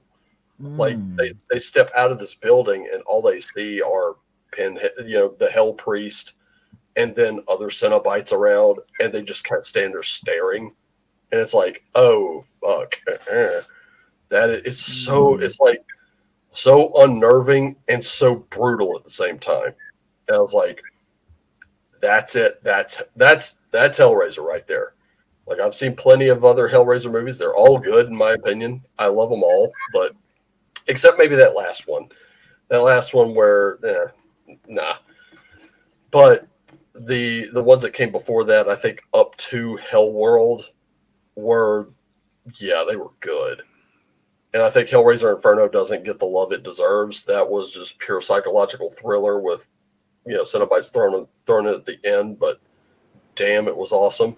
That's how I'd run a Hellraiser like RPG, kind of thing. I love that. That was great. Slow burn, nice and psychological, very tense all the time. Yeah, that was great. But this one just put them all together in one movie, and that was a gamble because that one could have either failed or it could have succeeded, and it succeeded. And I was just like, if it goes to Blu-ray or DVD, I gotta own a copy. I have to, because that was badass. That sounds horrible. Vicious. Yeah. Yeah. And Light Elf just sits there trying not to faint, trying not to vomit. I don't want to imagine this. The thing is, I'm a very compartmentalized when it comes to those things. It's like some things does not faze me at all, but anything that involves body fluids, it makes me very queasy. Yeah. But, so you're also not a big Ditsno fan? Nazi zombies? I haven't seen that one. Oh yeah, the that's not. It's gory AF, man. It's gory AF. It's absolutely ridiculous. There is pretty much no story. It's just, we're like trapped in the mountains in a wooden cabin, and there are Nazi zombies all around who are trying to kill us. That's the story. The worst movie I've seen is Human Centipede 2. Oh no, that one I won't go near.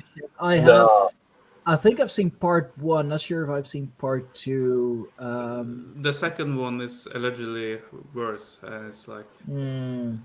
Oh, there's this. Oh God, what's the cannibal movie? Holocaust? Is that the one where the director actually had to tell everyone, like, "Yo, this is fake"? Fake. Yeah. That one I've heard is pretty rough. That's another one I personally won't go near, but I've seen it with my ex. It's it's fucked up. Yeah, because like of course you're surrounded by fucking cannibals, and of course you have your I mean, you have your obligatory stoner, of course. Of course. He gets put on the pyre. So with him, his weed also burns. Oh, that's a waste of weed. And then you have a bunch of cannibals in the jungle with the munchies. No. You do the math. I've done the math. The two and two do equal 4. They do equal 4, even in Common Core. but I do find it interesting because you can imagine the worst forms of torture or the most depraved things. I don't think they are like physical or related to like special effects or anything. I think it's more emotional. So you have to be psychological in a way. But psychological torture leaves. But how do you do that? How can you display that in art?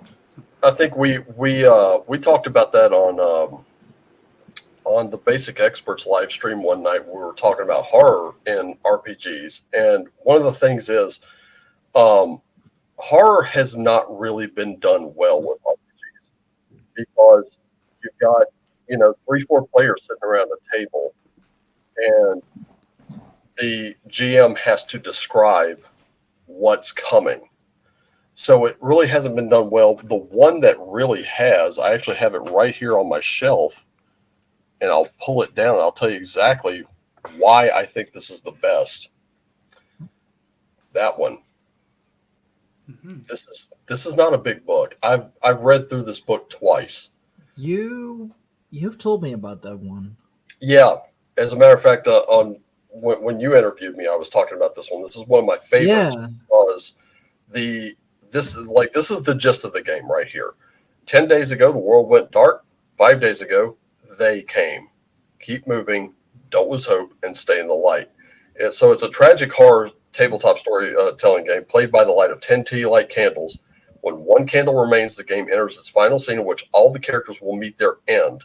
So it's one shot, zero prep. You know, this game focuses not so much on the horror you see in front of you. It's what you can't see, because they lurk in the dark. Yeah. They don't like the light at all. So when, like, as you go through the game, all the technology you have, I don't care if you said it in the 19th century when gaslight was still a thing, those gas lanterns they're gonna stop for whatever reason. It's gonna fail. So once you're left in the dark, you're faced with them, and you will meet your end at their hand. One game we did sort of a take on the movie Sunshine. I don't know if you've seen that one. And this one, like, they kind of leave, like, so the official description is it's like a blanket went over the sky. So the sun's still there, but we're blanketed. We can't see it. I completely threw that out. I was like, okay, the sun has gone dark. So the mission was to take all the nukes of the world and fire them directly at the sun to kickstart it. Unfortunately, as the ship is going, crew members are getting picked off. And as they're getting picked off, it starts with just some NPCs getting picked off. But now the crew starts kind of like they're stuck in this basically like capsule. They do have escape pods. The problem is they're now turning on each other. Ooh. And since you basically write the secret for the for the person sitting next to you, and they write yours, those start coming out. Now they're really turning on each other.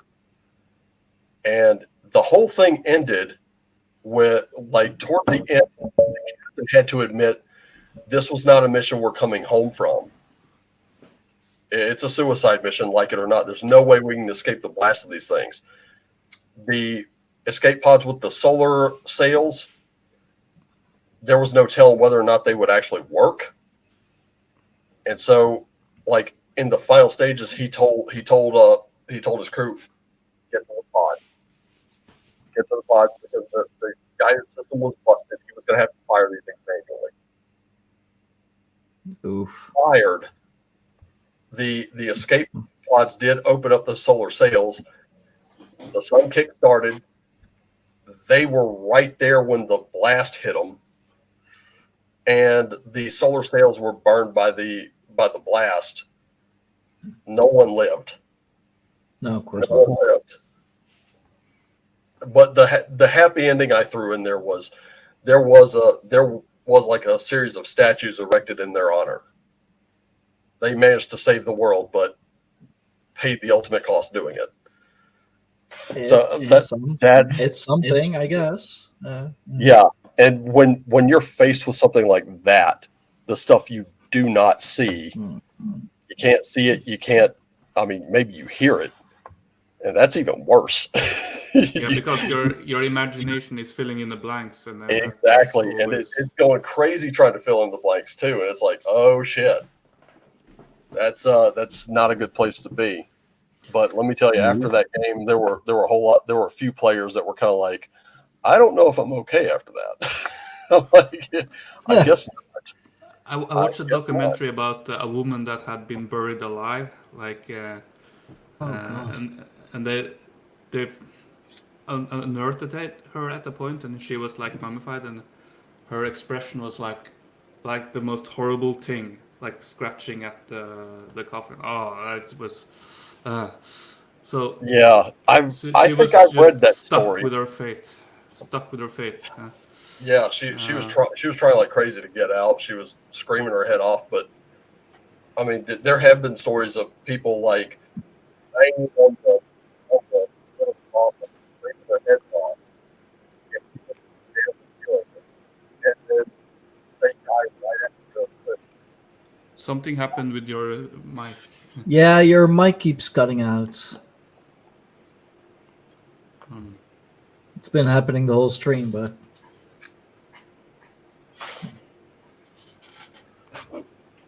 Water.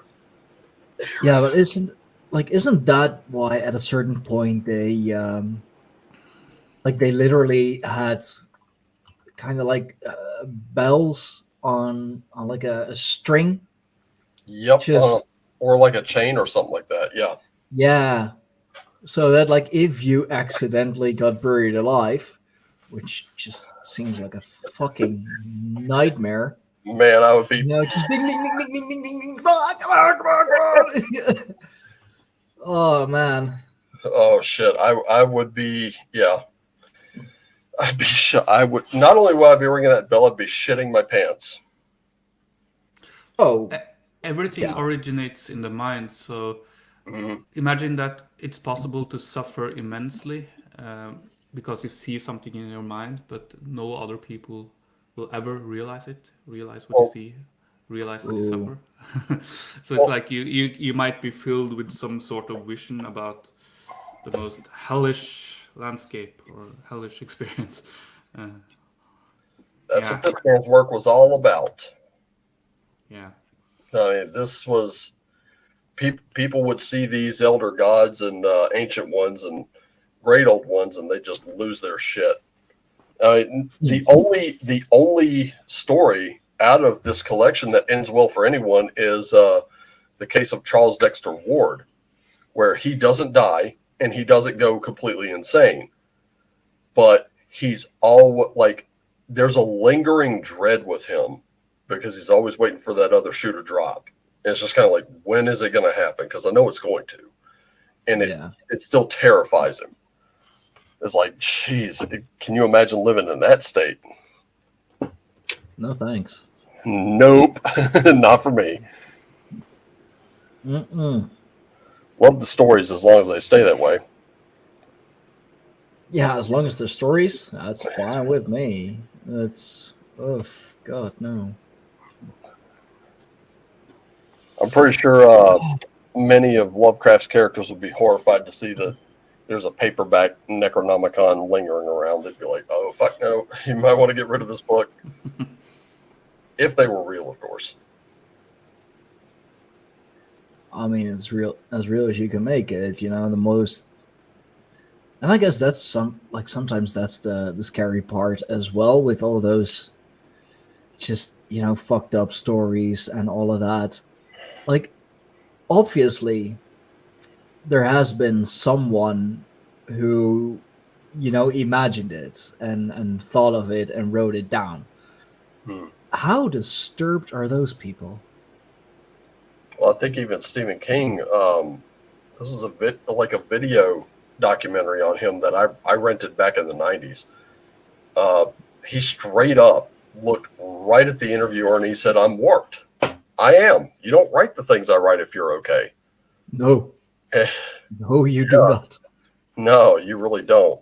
And the thing was, a lot of King's later works would be a little more kind of grounded in reality, not really terrifying, no real horror to it.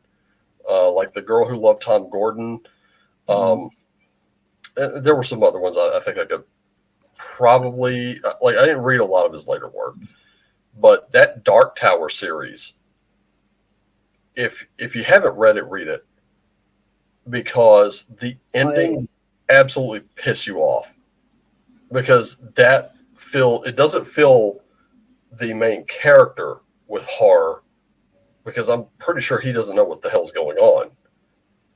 But when you realize what the implications of that ending are for that character, it's like, that's horrifying. That is absolutely gut-wrenchingly horrifying, because you've just been through that journey with him, and you're like, oh, I don't know how he could even take it.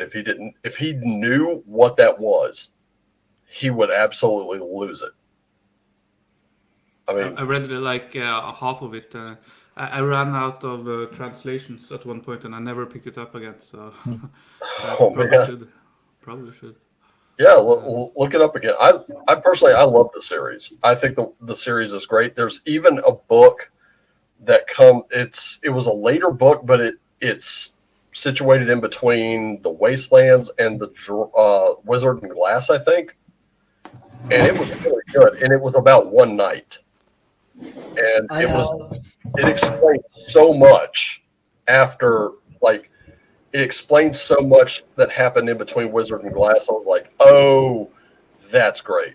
I got the first 3 parts. This one's in Dutch. These 2 are in English. Oh, nice.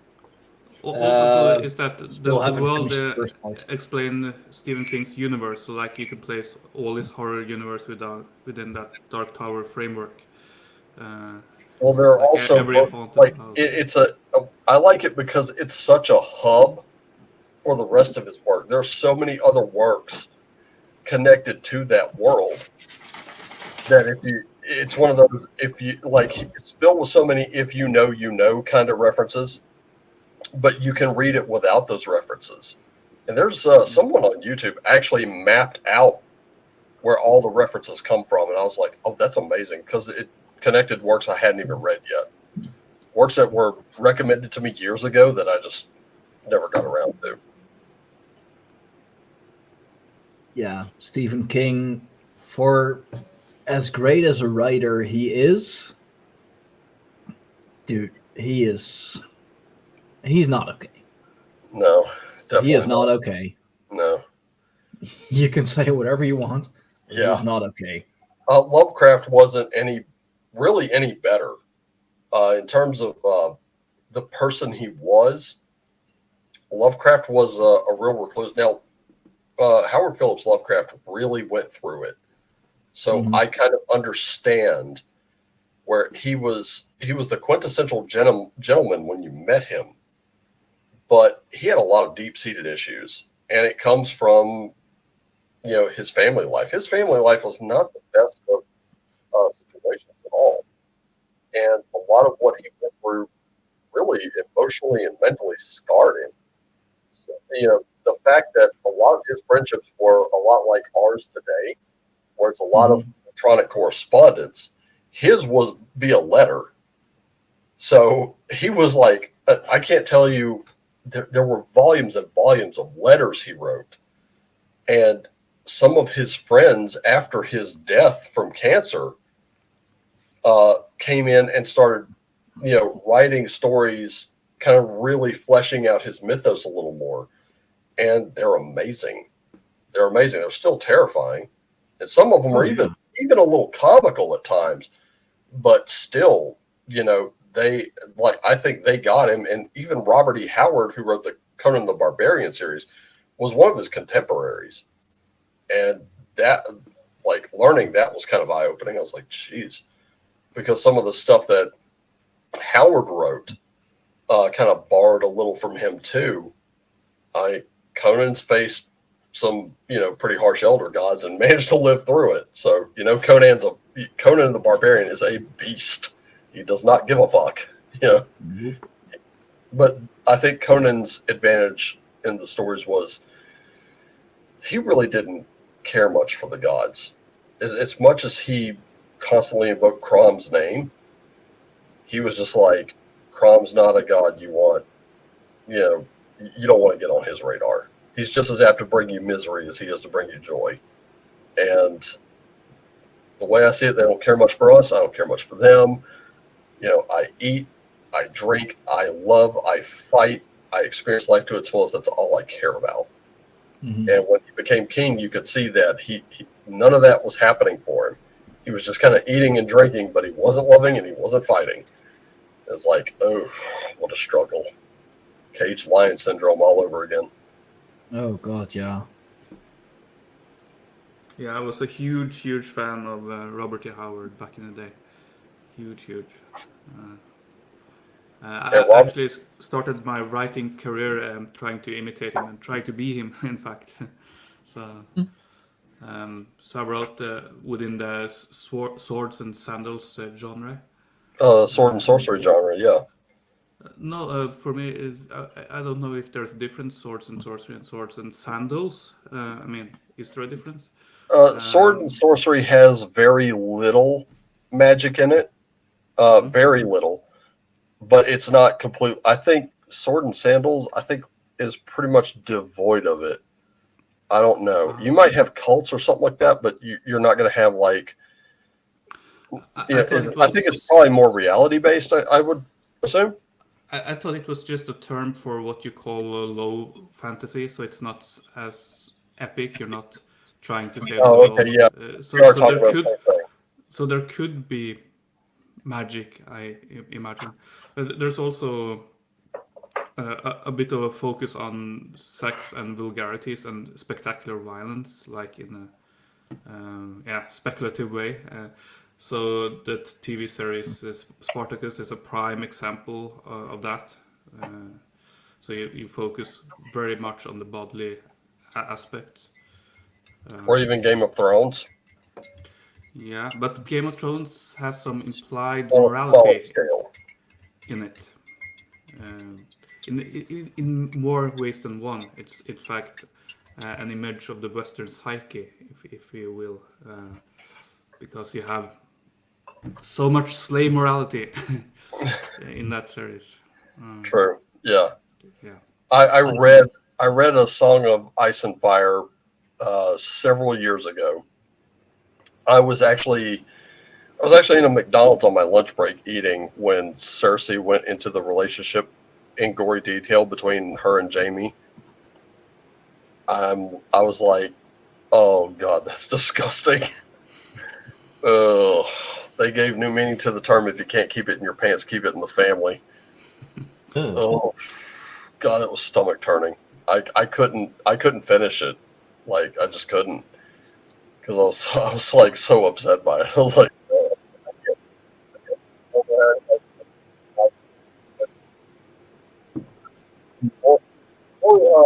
I guess a little more resilient than I was. So yeah.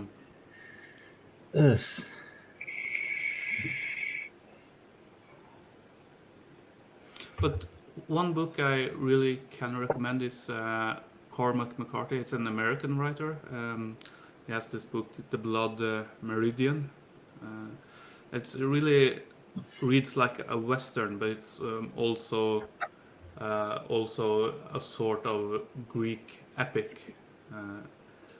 It's a book about the avatar of war wandering the earth, and you can imagine how terrible that is.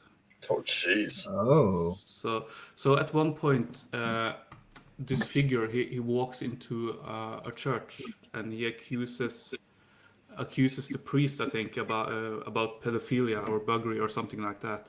And there's like this huge commotion and people are turning violent and several people are in fact killed. And then they turn to him and ask him, "What did you mean by that? What happened?" And he tells them, "I was just joking." And he laughs. Oh. And then they laugh. Oh, geez. So it's like, yeah. It was merely rumor, y'all. Yeah, so it's random violence. Killed someone over a rumor. Nice going. You played yourself. So it probably he shows how meaningless human notions are, and what's terrifying about him is that he does not age. So he looks the same all the time. Like 20 years might pass, and you meet him again, it looks exactly the same. Oh, sounds like Dorian Gray. Almost, yeah. Who? Dorian Gray. Perhaps let's see if I can. This is a character who he's so Dorian vain. Gray is a He's so vain. He has a portrait painted of himself, and this portrait will keep him forever where he is, where he's young, he's youthful, he's at his peak. But the thing is, he can never look at the portrait, because if he does, the portrait will also, like, the portrait ages for him. Yeah, I got the I have the wiki page. Oh. Yeah, there we go. By Oscar Wilde, actually. Yep. The story revolves around a portrait of Dorian Gray, painted by Basil Hallward, a friend of Dorian's, and an artist infatuated with Dorian's beauty.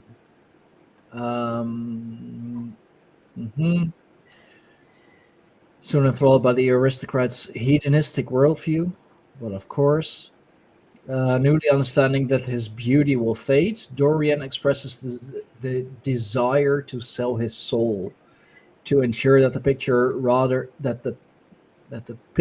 rather than he will age and fade.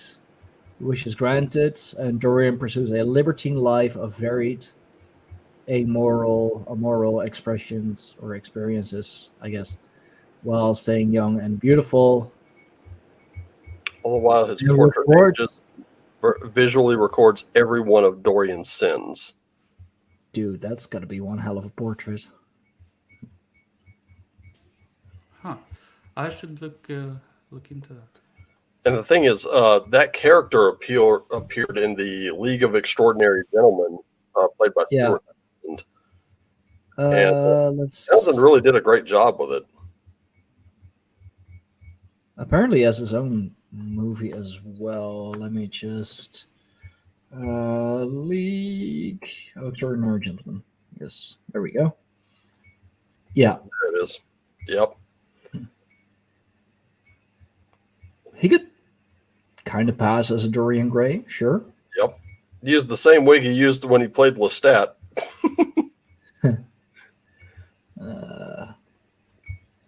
You could tell Townsend was very used to that role by that time. He just kind of like basically played Lestat as a human.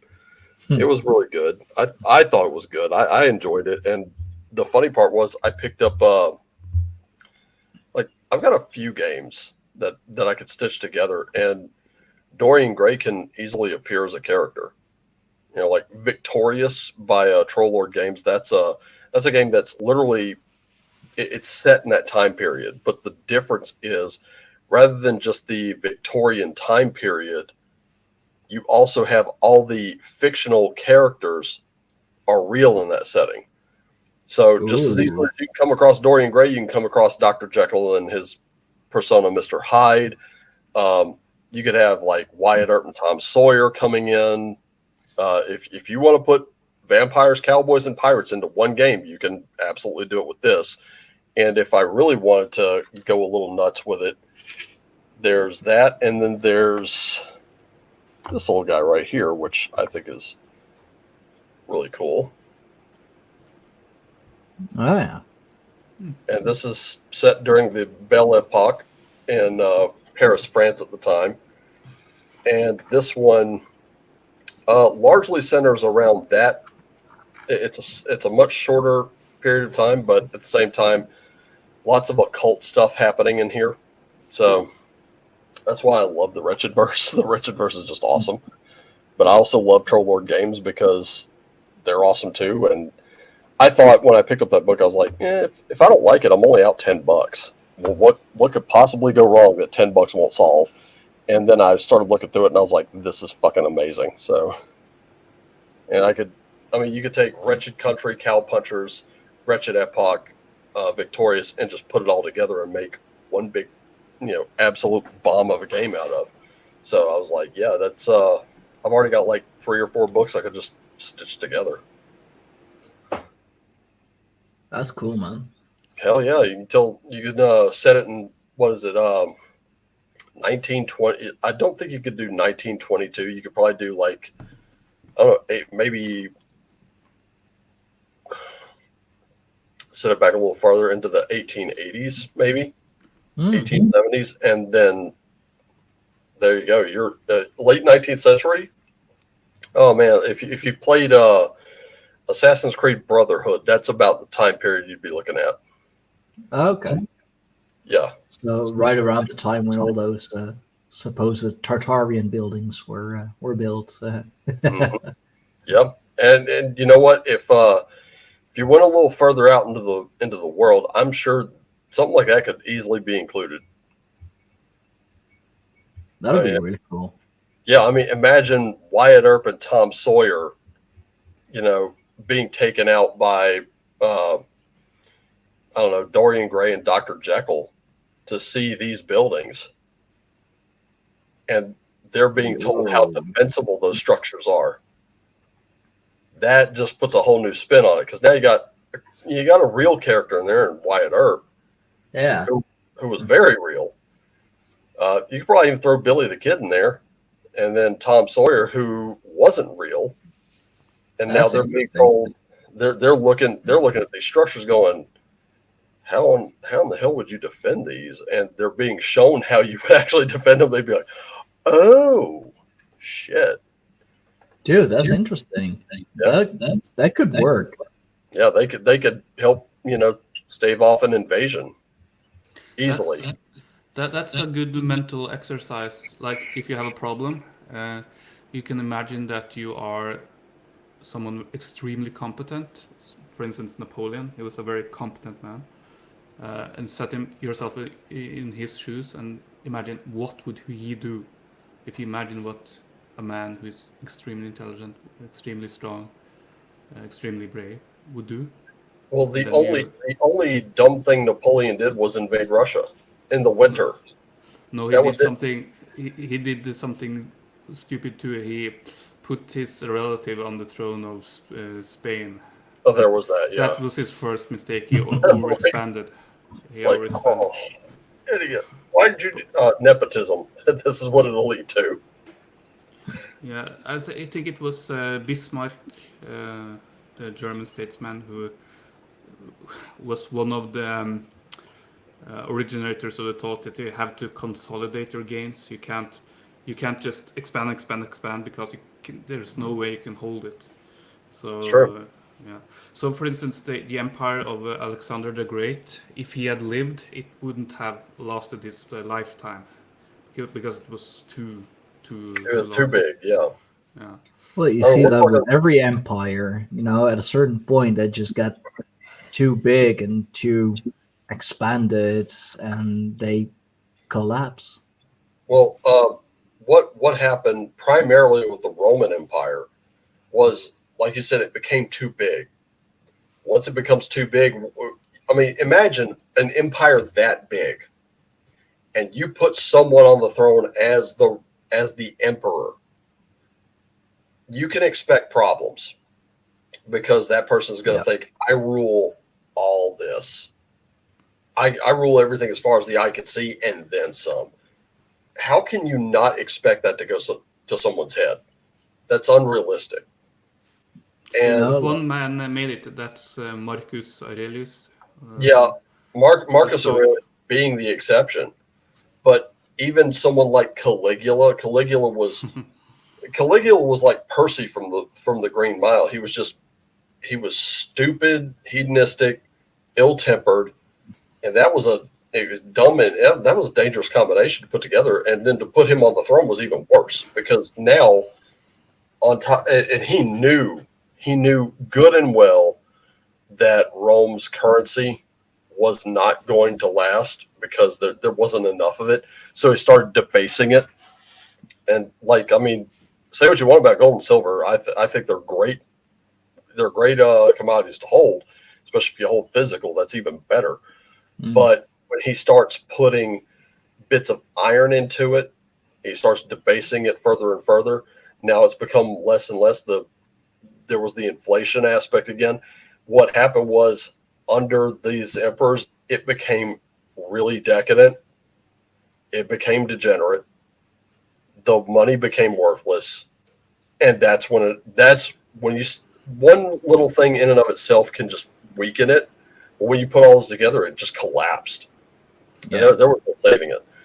The British Empire ended, I think, mostly for political reasons. It wasn't that Britain collapsed. It was just political reasons. They were like, okay, it's time to give back the countries, England. What do you got? What are you hiding behind your back? Oh, Hong Kong. Who is it that wrote Fate of Empires?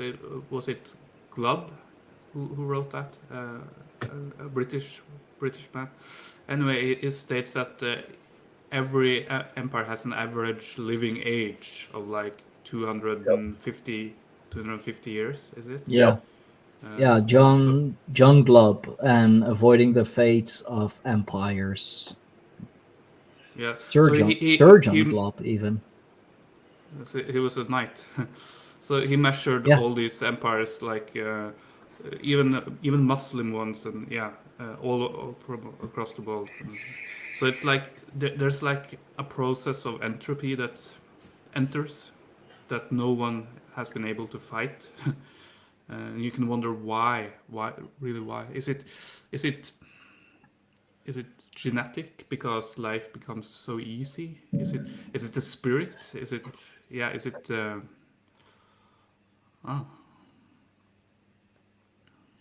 He created the Arab Legion in Jordan, 20 scholarly books.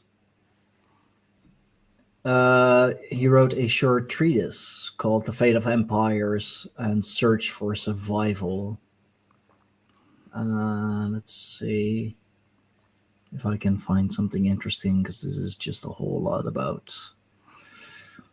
Yeah, here, exactly. The rise and fall of Rome and Britain, the coming rise of China.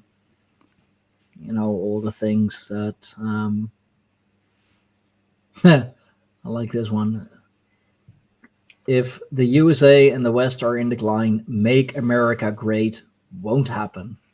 It's true. Yep. But right there, he says it doesn't mean that the West should lie down and let China or Russia steamroll over Paris and Washington, but it does mean that the decline needs to be managed by living without illusion or crazed attempt at past glory.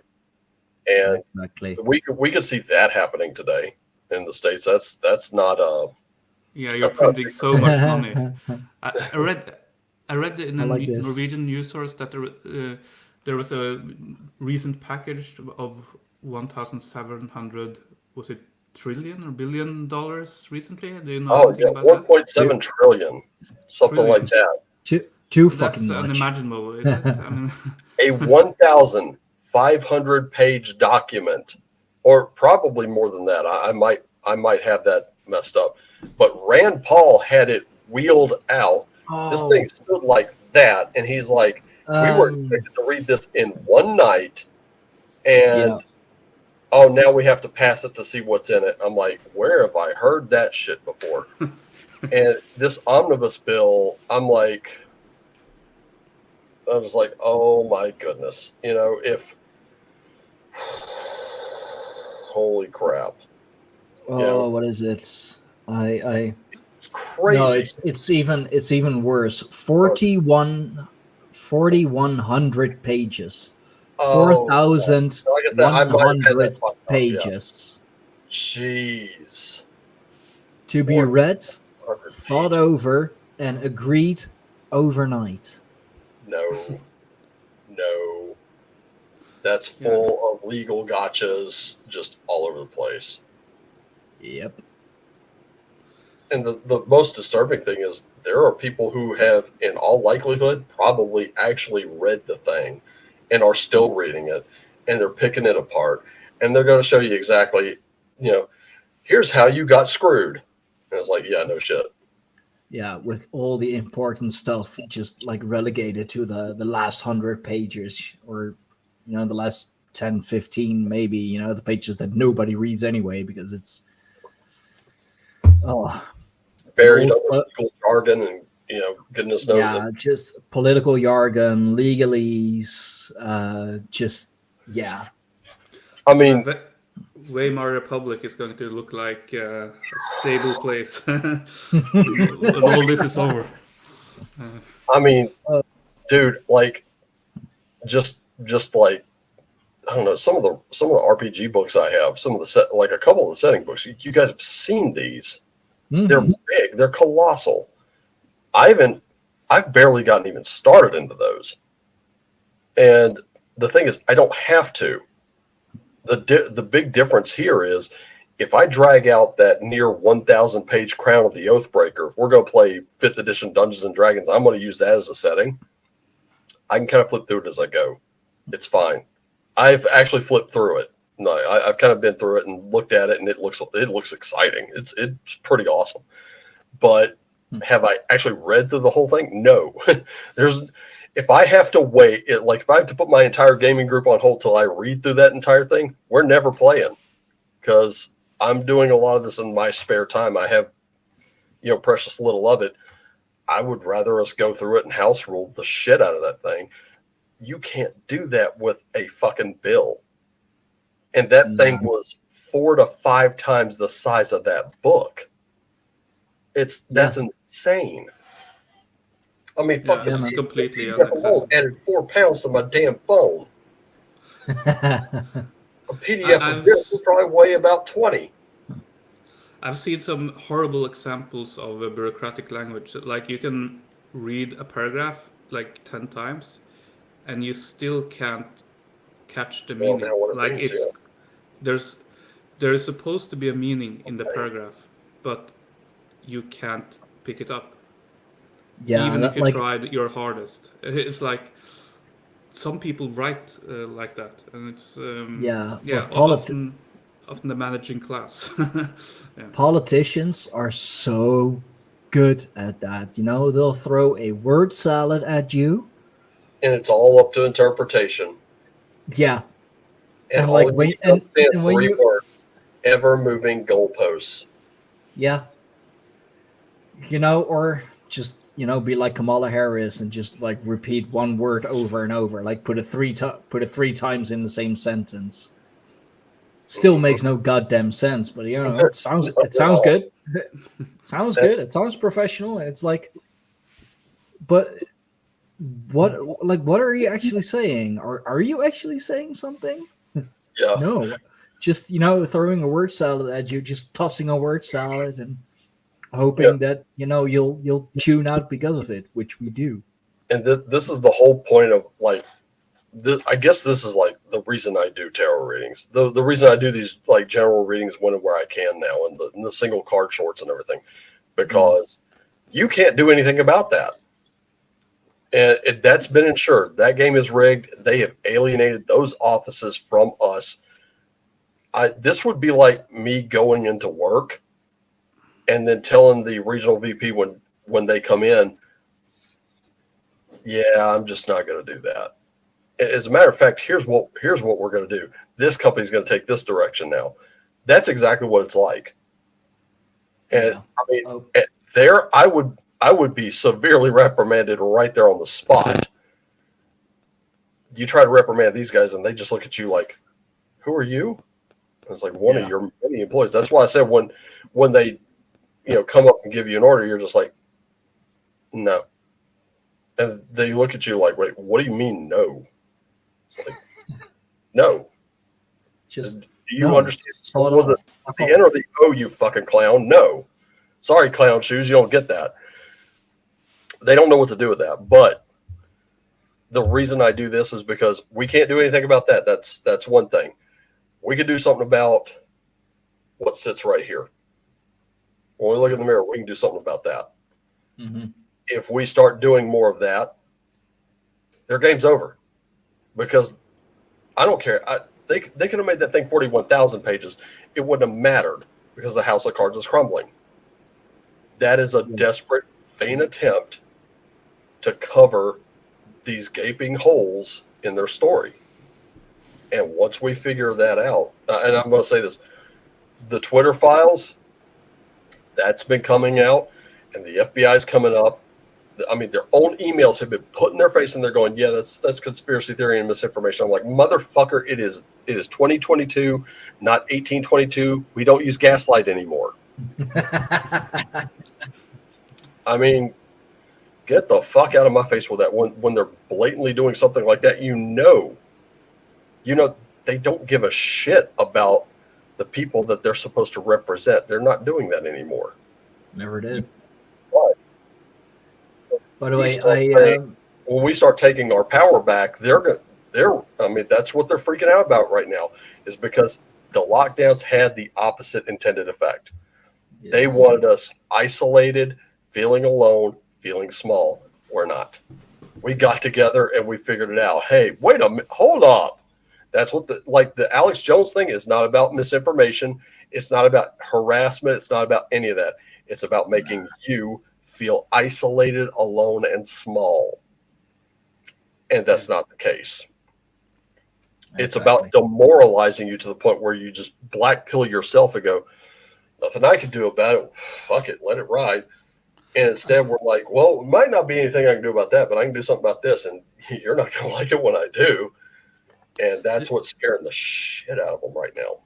This crisis at least has made a huge dividing point in humanity. Those who are brave or are in the know somehow, and those who are not. And it's really interesting because I have a lot of childhood friends who are stand-up guys in many ways, but many of them don't realize anything. It's like it's so weird because you look at people with you would think they had or they have an intelligence that can be quite formidable, but they lack independent thought and they lack pattern recognition, and then nothing can really help you if they lack that. Exactly, but that's part of taking back your power. The real key to taking back your own power is not giving a fuck what anyone else thinks. When someone else is sitting there calling you names, then the whole point is just to deadpan stare at them and go,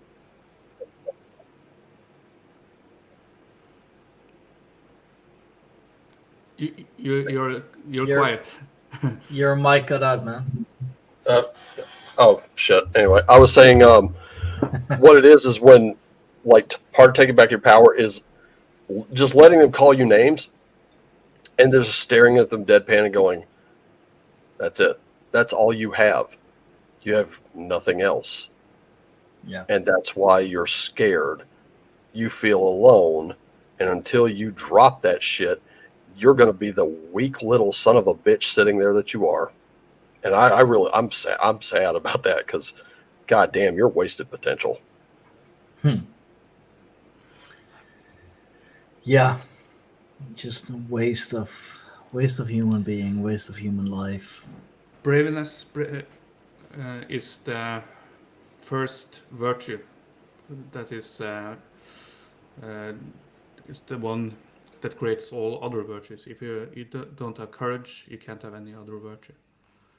True, and on top of that, like one of the things that happened when this mandate got pushed, and I haven't heard a single thing about it since, and that alone pisses me off. And when you piss me off, you know it's gonna be like, oh, you made me do this. Now I got something to say about it, and that's why, like when the regional VP and everybody else came in, I heard they were coming in. I told my boss and the assistant manager, I was like, keep them away from me. And they said, oh, we were going to. I'm like, great. Very next day, in the midst of all the chaos going on around me, they want me to come out and meet them. I'm like, motherfucker. So I go out there, and this is the good thing about being light sensitive is this is pretty much what you get. And they're extending hands, and I'm like, I don't do that. And they're asking for my opinion of what's going on, and I'm brutally letting them have it. The whole time, my eyes might be looking directly at this person, but they're over here looking at my boss like, like asshole. So the whole time they're just kind of looking at me, and I'm like, what am I gonna do? You know? And they're trying to make, you know, they're trying to offer me candy canes and stuff, and I'm like, no, I'm good, thanks. I'm just standing there with my hands in my pockets because I'm like, that if you were like, I know Light Elf, you were in the military. If someone's standing there with their hands in their pockets, that's kind of a sign of disrespect. I know that's what my dad taught me because he said, you know, you never stand with your hands in your pockets when you're meeting someone for the first time. I'm standing there with my hands in my pockets. I'm like, I got no respect for you. Fuck you, you know. And I was waiting for one of them to just say something, just the wrong thing, and I was going to make my boss seriously regret calling me out there. But I finally just looked at him and I was like, I've got a mass of shit to fucking sort out, so if you'll excuse me. And before anyone could say anything, I turned and went back to it. I was like, oh gosh.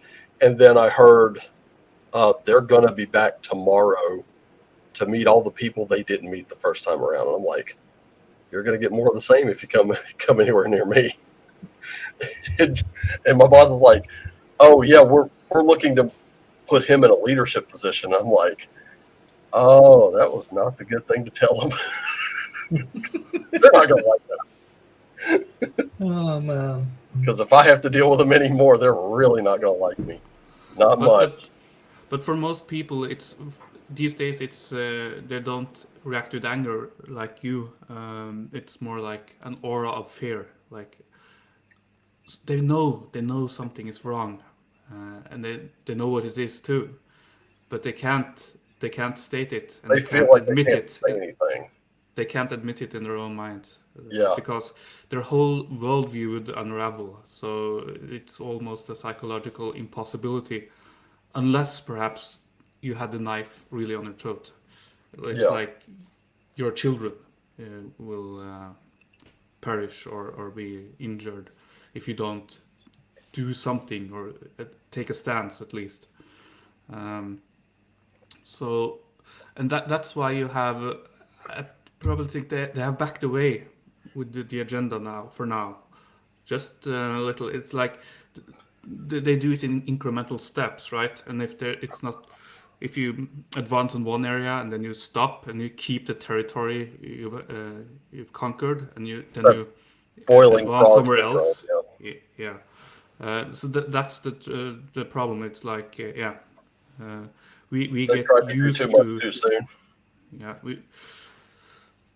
so the whole point must be to reject it all entirely.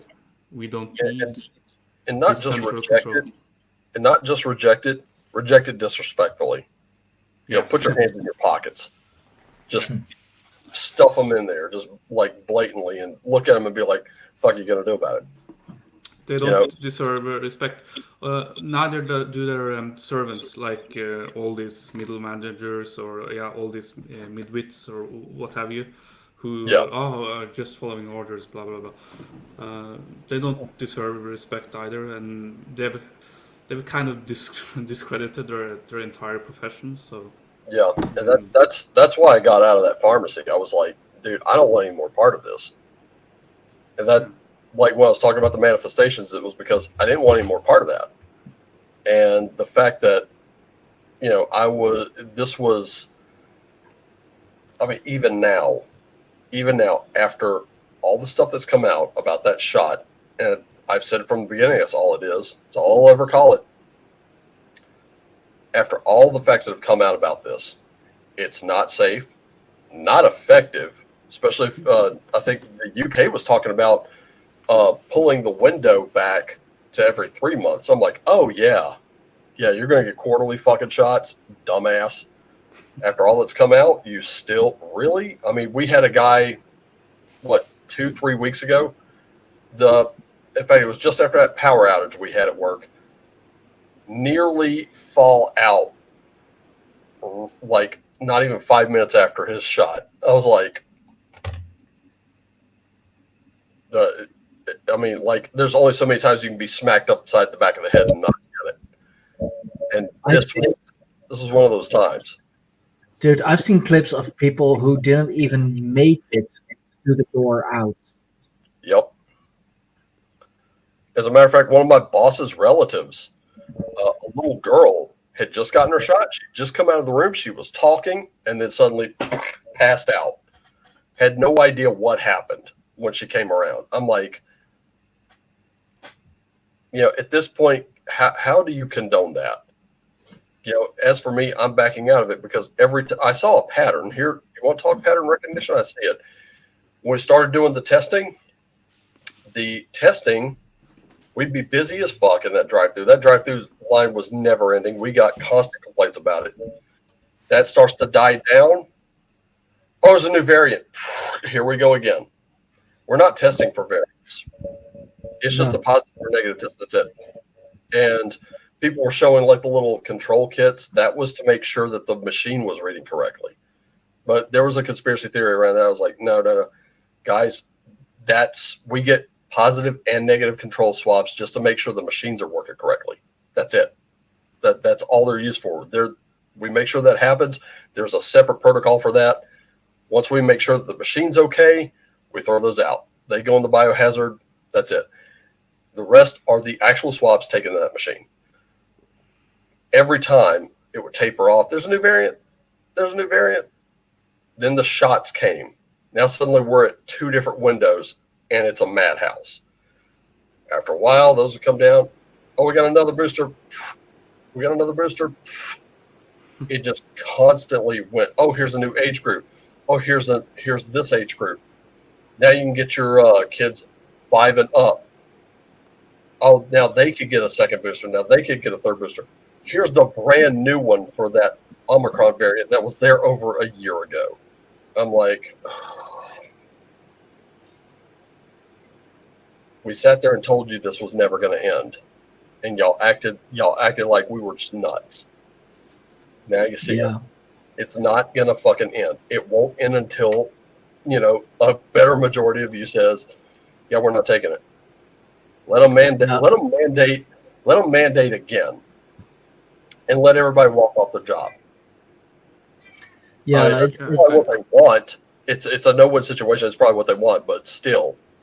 It's funny that you mention it because my, I believe everyone in my family has had the shots. My dad just came down with COVID, so it's going to be a late Christmas. I'm celebrating first. Yeah, but now, Mama. Timmy's back. Hi, Tim. Yeah, I know. We'll wrap it up soon. Sorry, Mister.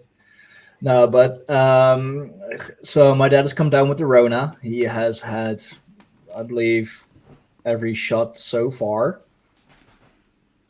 Like, not gonna say anything. Just it's my dad. Gotta stay respectful. But I mean, y'all know what I'm thinking. Yeah, definitely. Damn. I wonder. I can tell you something personal. I think it's in its place. I have a very bad relationship with my own father. He is a narcissist and all that jazz. But he has now come down with a very rare form of hormonal cancer or whatnot. I don't have any contact with him, and like he's dying and stuff. And I'm convinced. I have no love for that man at all. It's like very harsh reality there. But I'm convinced he has been basically killed by these things. Yeah, so, that's very bitter because it's still my father. It's like it provokes me that someone can do something like that, even though our relationship is so bad. And everyone else in that family has lived to a trollish age. So I don't accept that. Well, I think Stein, you and I have talked about this before. I think mostly off camera, or off air. But there's a term that Reddit actually has a subreddit about this. It's called malicious compliance, and it's one of my favorite things in the world. Because when I don't have a mass of people on my side, and I know I'm kind of isolated. I'm the one libertarian in this entire area, so I know I'm probably not in a position to really get too defiant. So there have been times like during the mask mandates.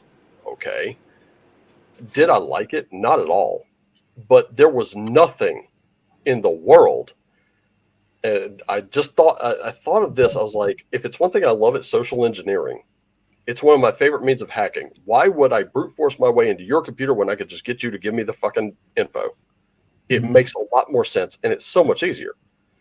So I would walk around with an empty flash drive in my pocket, and I would be at the grocery store. I'd have gloves on because I'm handling produce. I don't want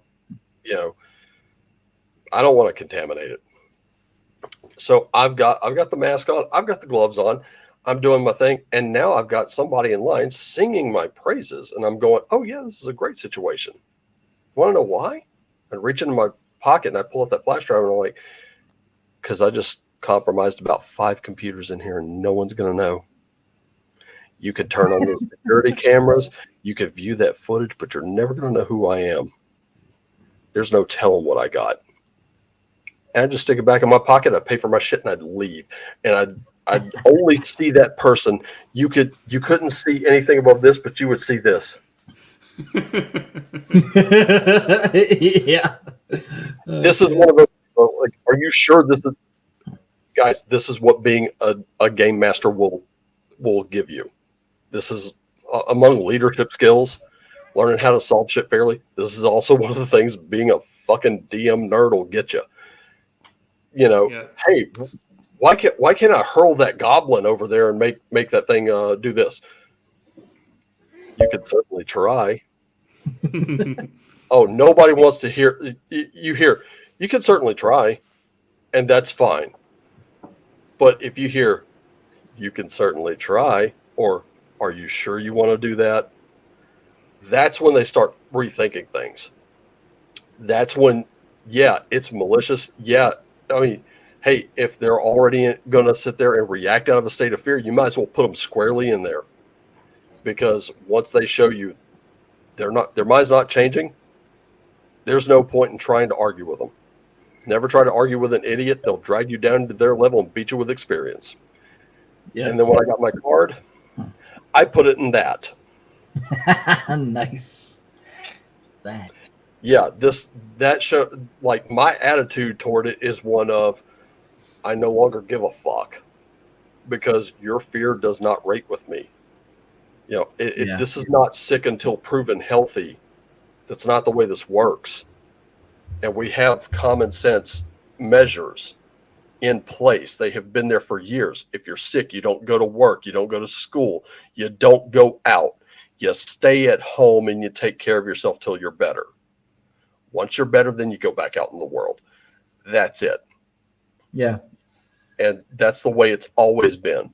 But this constant, wrap yourself in a bubble, fear everything, fear your food, fear this, fear that. Fuck that shit. That's for somebody else. That is not for me. When they started with this, well, you need to get these shots or you'll lose your job. Okay. I got these shots. You're happy. I'm not. Now you got a monster on your hands. Because that's, I'm going to be hailing Loki for a little bit on that one. You sure that's what you wanted? Okay. We'll see. If they tell me, hey, there's a job right across the street. I'll be making $2 less an hour, but I've already been making that before. Who cares? It's just interesting in my family how my brother and my father, they had it the worst, like losing their smell, losing their taste. Coincidentally, they are also both very much of don't ask questions, just fucking do it. Mm-hmm. And like not in a negative way or whatever, but it's just come on, just work with me, work with us. Just don't be a pain in the ass. Like if they say it's safe, if they say it's good, then it's good. Then it's safe. It's all good. And guess what? My brother is still trying to regain his taste. My dad is, from what I heard from my mom at least, sick as a dog. Here I am, pure blood. I'm never got sick. it. No, never got it. I got those 2 shots just to shut them up, and I still never got it. But the thing is, what you got is you got people that are so. How's it? Morpheus put it. He said, we're trying to free all these minds, but don't get me wrong. Some of them are so glued to this system they'll fight to the death to defend it. That makes them our enemy. Yeah. So don't get it twisted. We are trying to help them, but some of them don't want to be helped.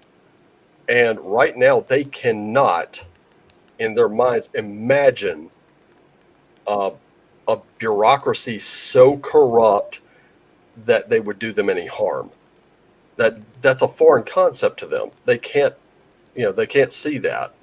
And unfortunately, like I said, some people are going to get buried under that rubble because they want to prop it up, and they're going to get buried under it, and you can't save them.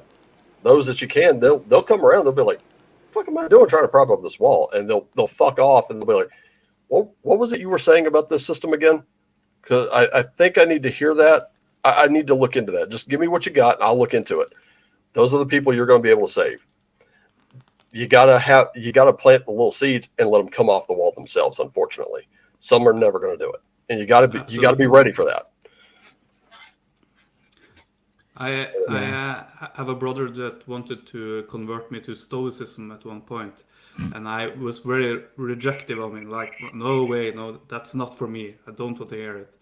But he used this technique. He planted some seeds in me, and some years went by, and wow, okay, I'm ready to listen. So there are people that will try to convert you to just about any train of thought. The key thing, one of the other key things of taking back your own power is, you have to be ready for yourself to take on certain schools of thought. You have to be able to look into them. You have to be able to critically analyze them. If you can't do that, if you're just believing whatever the next person tells you, you're not a student of that game. You just got played. The game played you. But whenever you're like, what's this Stoicism thing again? Can you give me a couple books to start? That's what a lot of people there are some people in Twitter who have come to me in DMs and asked me, hey, where would I start looking at this religion you're in? I'd be like, oh yeah, here's a few books. Check those out. If you got a library card and your library participates in this, do that. That way you get it for free. And then, come back to me when you're ready if you have any questions or something like that. And then I just leave them alone. I'm not actively seeking converts here. The main book is probably the diary of Marcus Aurelius, the Roman emperor, because the philosophers behind Stoicism, their works have not survived. We have only the practical implications of the philosophy instead of the philosophical reasoning. So Zeno was the originator of Stoicism, but none of his works has survived. So what we have is Marcus Aurelius, and we have a Roman slave called Epictetus, and he has I don't remember the name of the book. It's something like The Golden Way or something like that. Epic tattoos. That's what I hear when I have my my sleeves rolled up. Yo, epic tattoos. Yeah, and this also has epic tattoos. Books, discourses, and he has the book Enchiridion. Those are short books, so I read that one. Okay, well, if you find any good links, put them up on Minds. Yeah. I'll be sure to share them. That might make for a pretty interesting discussion. I know those kinds of discussions, Light Elf, you would love. The basic server, the Basic Experts Gilded server, he has a section called Philosophy, Religious, Esoteric, and Political Studies. So we don't just talk RPGs. We don't just do memes. We don't just gripe about game design and theory. Like this one, I like this one. Likely, this is the last post in this one. Hot take by Likely Arrow. Santa Claus is Coming to Town is a libertarian classic. It's about a guy who goes to prison for defying the state's unjust toy control laws and distributing illegal ghost toys. After he breaks out of prison, he and his friends set up a homestead in the wilderness to continue their counter-economic activities. And before you say he gives the toys away, first of all, he has a right to dispose of his property as he wishes. And secondly, he doesn't just give them away. He makes kids pay in niceness. There is the invasion of privacy thing with the crystal snowball, but no one's perfect. I didn't catch what you said. There's a philosophical section of the tribe. Yeah, it's in this particular server, it's philosophy, religious, esoteric, and political studies. But this is on Telegram or something like that. No, this is on Gilded.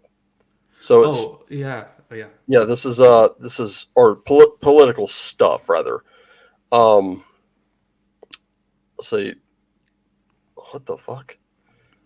Jeez. Okay, so like someone posted a Schwarzenegger meme that says, "I'm a schizo. I'm based. I fed post wherever I want. I don't have to hide it in Minecraft like you." I have no idea what the hell that meant. That they're out of their minds. But Brendan here is talking about Crowley a little bit, tantric practices. There's an interesting hodgepodge of ideas and stuff like that. I think you would probably enjoy. As a matter of fact, I'm gonna see if I can't find the link to this one. Invite. Can you add me to that as well?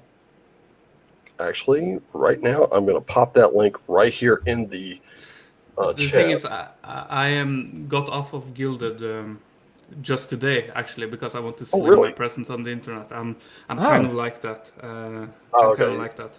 So unfortunately, it probably won't be for me. But I've been, like, philosophically, I've been a follower of Nietzsche, at least for a period of my life. It's really interesting. If you want to get into that, you have the I have a hard time pronouncing it. Genealogy of Morals. It's a very important book by him. And you, of course, have, I think it's called Twilight of the Idols, which contains a lot of powerful aphorisms. It's quite short, but if you want to get into Nietzsche, those are books to start with. I started with Thus Spake Zarathustra, and I bought that book from an old bookstore, and I was a young man, and the guy working there, this older guy, he was telling me, this is a really difficult book, and are you sure are you going to understand it, because it's really difficult? Yeah, I will understand it, I told him. And then I read the book, and I returned, and I talked to him again, and it asked me, did I understand the book? And yeah, I understood everything. It's like all the powerful imagery and stuff. But it turned out I hadn't really understood that book at all, and I realized that like 10 or 15 years later, because then I met a Nietzschean philosopher who kind of converted me. So I hadn't really caught up on what that book was about. I'd just been seduced by the symbols and the imagery, right? Wasn't Nietzsche one of the wasn't he sort of a nihilist, wasn't he? Or am I reading him wrong here? No, he was. That's a very complex so that's question. Not a yes or no. What he speaks about is that the West is going to go through a period of nihilism because we have lost our values and we have lost our God. But that does not necessarily mean that he himself was without values. But he thought we should use nihilism as a tool to reevaluate our values. Because all or many things that we believe is just what he would probably call logocentrism. Those are self-referring systems which have no bearing upon the world. So he asked the question, what is truth? All truth, is that not a double lie? So you should reevaluate. And you should probably, according to him, return to certain aristocratic values. And there are even shades. I'm like, as you explain this, I'm getting shades of Tyler Durden from Fight Club. Yeah, because that a really lot good. Of that was what Tyler expressed. But in the book, he was a maniac. In the movie, not quite so much. Tyler really railed against consumerism. Mm-hmm. And that he's money is the great equalizer. Right. He was looking at it like people are filling their lives with stuff. When the narrator points out the Calvin Klein ad, he's like, "Is that what a man looks like?" And he's like, self-improvement is masturbation and self-destruction. And you can kind of see it because one of the things that I've only recently heard was like you see Hugh Jackman as in the Wolverine, he's all ripped and shredded. You see the vascularity in his muscles. And what most people don't know is that he was dehydrated. Like in the first X-Men movie, he had a great physique. He could pull off the Wolverine character very easily, but he wasn't ripped and shredded. He was that was actually kind of healthy. He didn't have all that definition. He didn't need it. In X-Men Origins Wolverine, he had a little bit more, but it wasn't by much. You see him in like his Twitter post when he's doing deadlifts and the bar's bending, and he's posting, "If the bar ain't bending, you're only pretending." And he's doing all this crazy weight training, but he's also dehydrated. And these actors, they've used performance enhancers just to get themselves looking that way. And we get this kind of, we've heard this before with fantasy art. Oh, that's an unrealistic expectation for the female form. Well, that's an unrealistic expectation for the male form too. But what one of the things that the character Tyler Durden does, or he does two things. He drags this Asian guy out, points a gun to his head, and asks him, "What did you want to be?"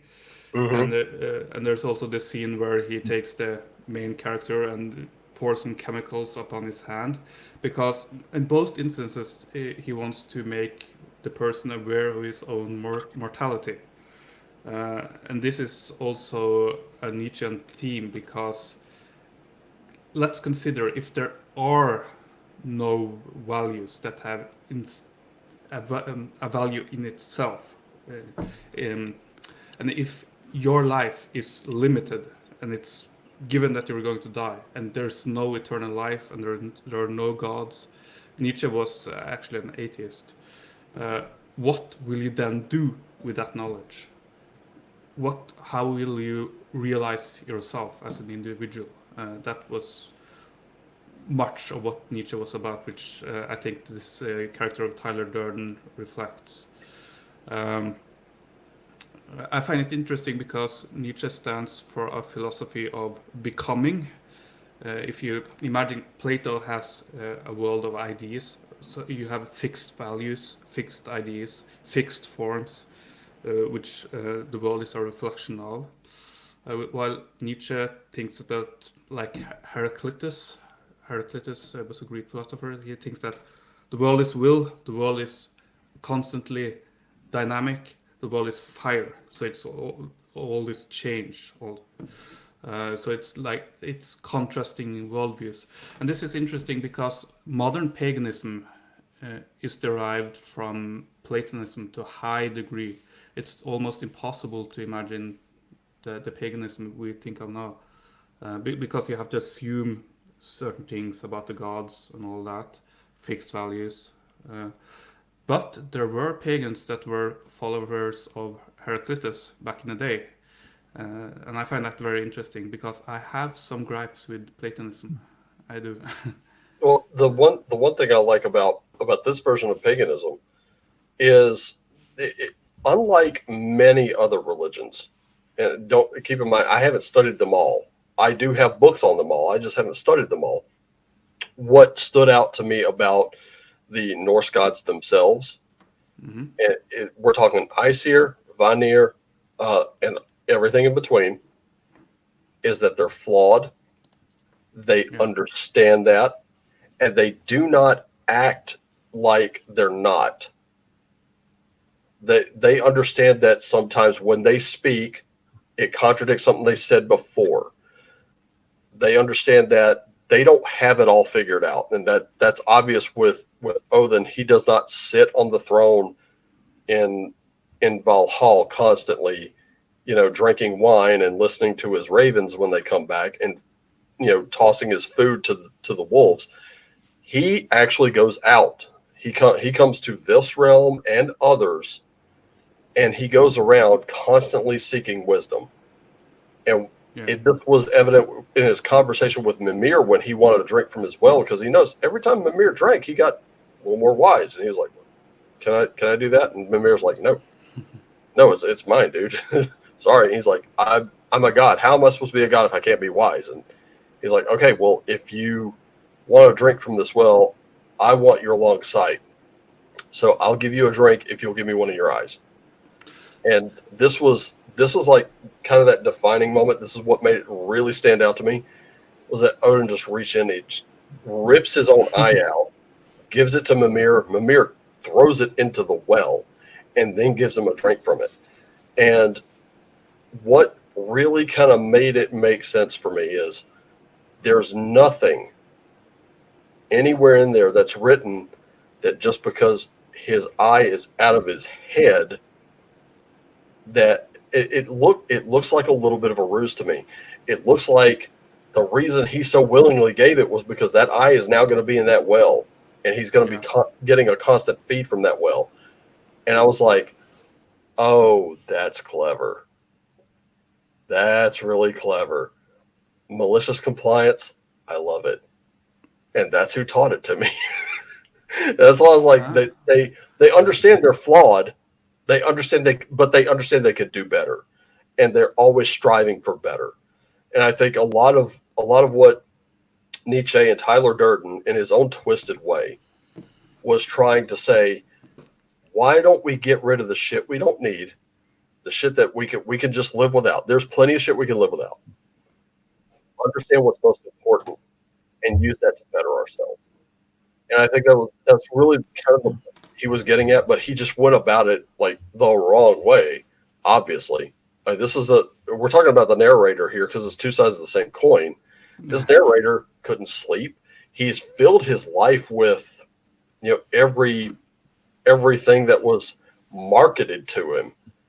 He's bought into the whole corporate culture thing, and it's left his life empty and meaningless. And now he's facing all these people who are messed up from their lives of, steroids. They've lost parts of themselves, like physical parts of themselves. They're dying of cancer. Like Chloe, all she wants is just to get laid one more time. That's her entire goal. That's all she wants. Yeah. And he's like, but I can get laid any time. And that's the only thing she wants. Like, that would give her life so much meaning if she just got laid once. And now he's starting to realize that. Now he's got another Taurus with Marla, and that's what's fucking him up, because he realized her light reflects his. Now he can't sleep again. Now all the dangerous shit, Tyler wants to do starts coming out. And Tyler's right in a certain way. I will give him the anti-consumerism part. I will totally give him that all day long, because he's absolutely right. But just the way he went about it was completely wrong. That's Nietzsche's will to power, because we were living with him, and I was a stay-at-home mom.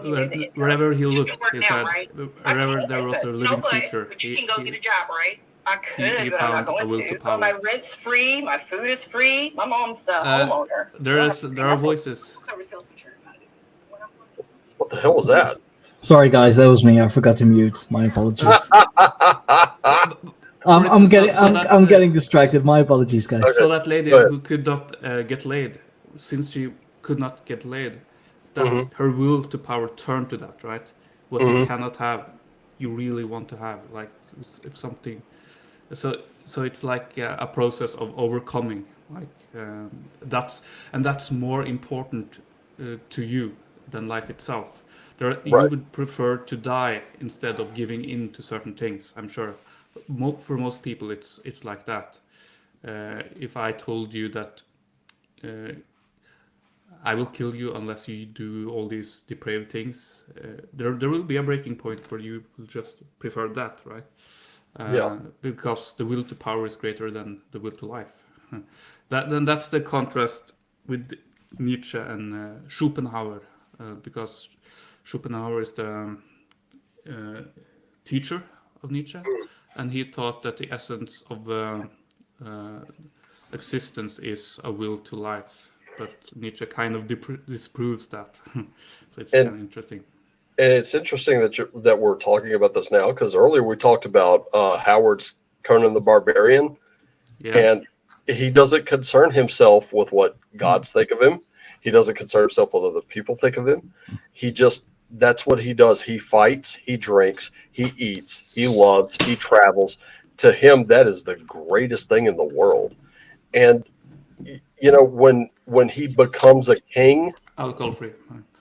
When he becomes a king, it's the worst thing in the world that could happen to him, because, I mean, now he commands entire armies, but he's insulated now. He can't have that life that he just did. And now he always knows where the next meal's coming from. It's always a secure and very cushy life, and he can have anything he wants, but he doesn't have anything he wants. He doesn't have the battle. That seconds, that cutting edge away from death, that hair away from it, that makes him feel alive is gone. He can eat, he can drink, and probably have any lady he wants brought to his room, but he does not prefer that. He prefers to chase them. He doesn't want them, chasing him over his status. Play and danger.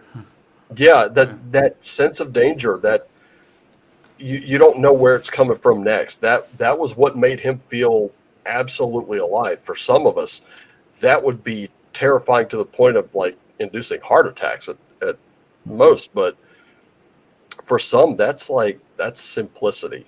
He had it simplified. It was good for him. That's all he needed. And then somehow he ended up king. He ended up king because he killed the king before him, and the king, before he died, gave him his crown.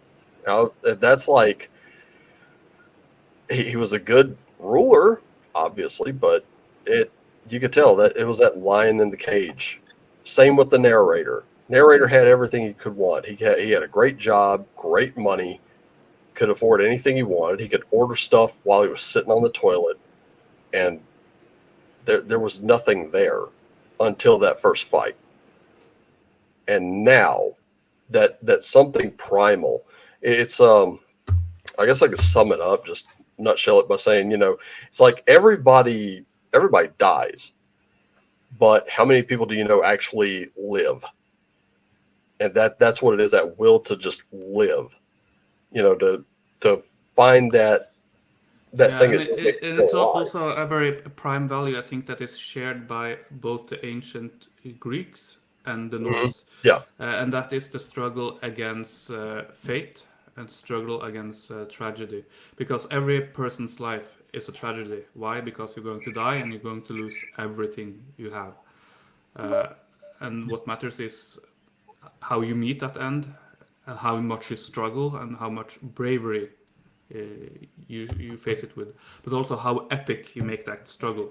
So that was a core value for both the ancient Greeks and the Norse. Well, look at Elon Musk right now. Elon Musk can afford anything he wants, and I think every one of us would in his situation do things differently. Like personally, I would do the farm thing. And I'll tell you exactly why, like, if my crypto goes, that's what I'm doing. It's because that is still in and of itself a struggle. I might not be on the grid as much as I am right now, but still I would have to make sure my crops grow. I would still have to make sure, like if I have hens or something like that, I have to make sure they produce. If I have livestock, I have to make sure they're not diseased and they're okay until, comes time to start making meat.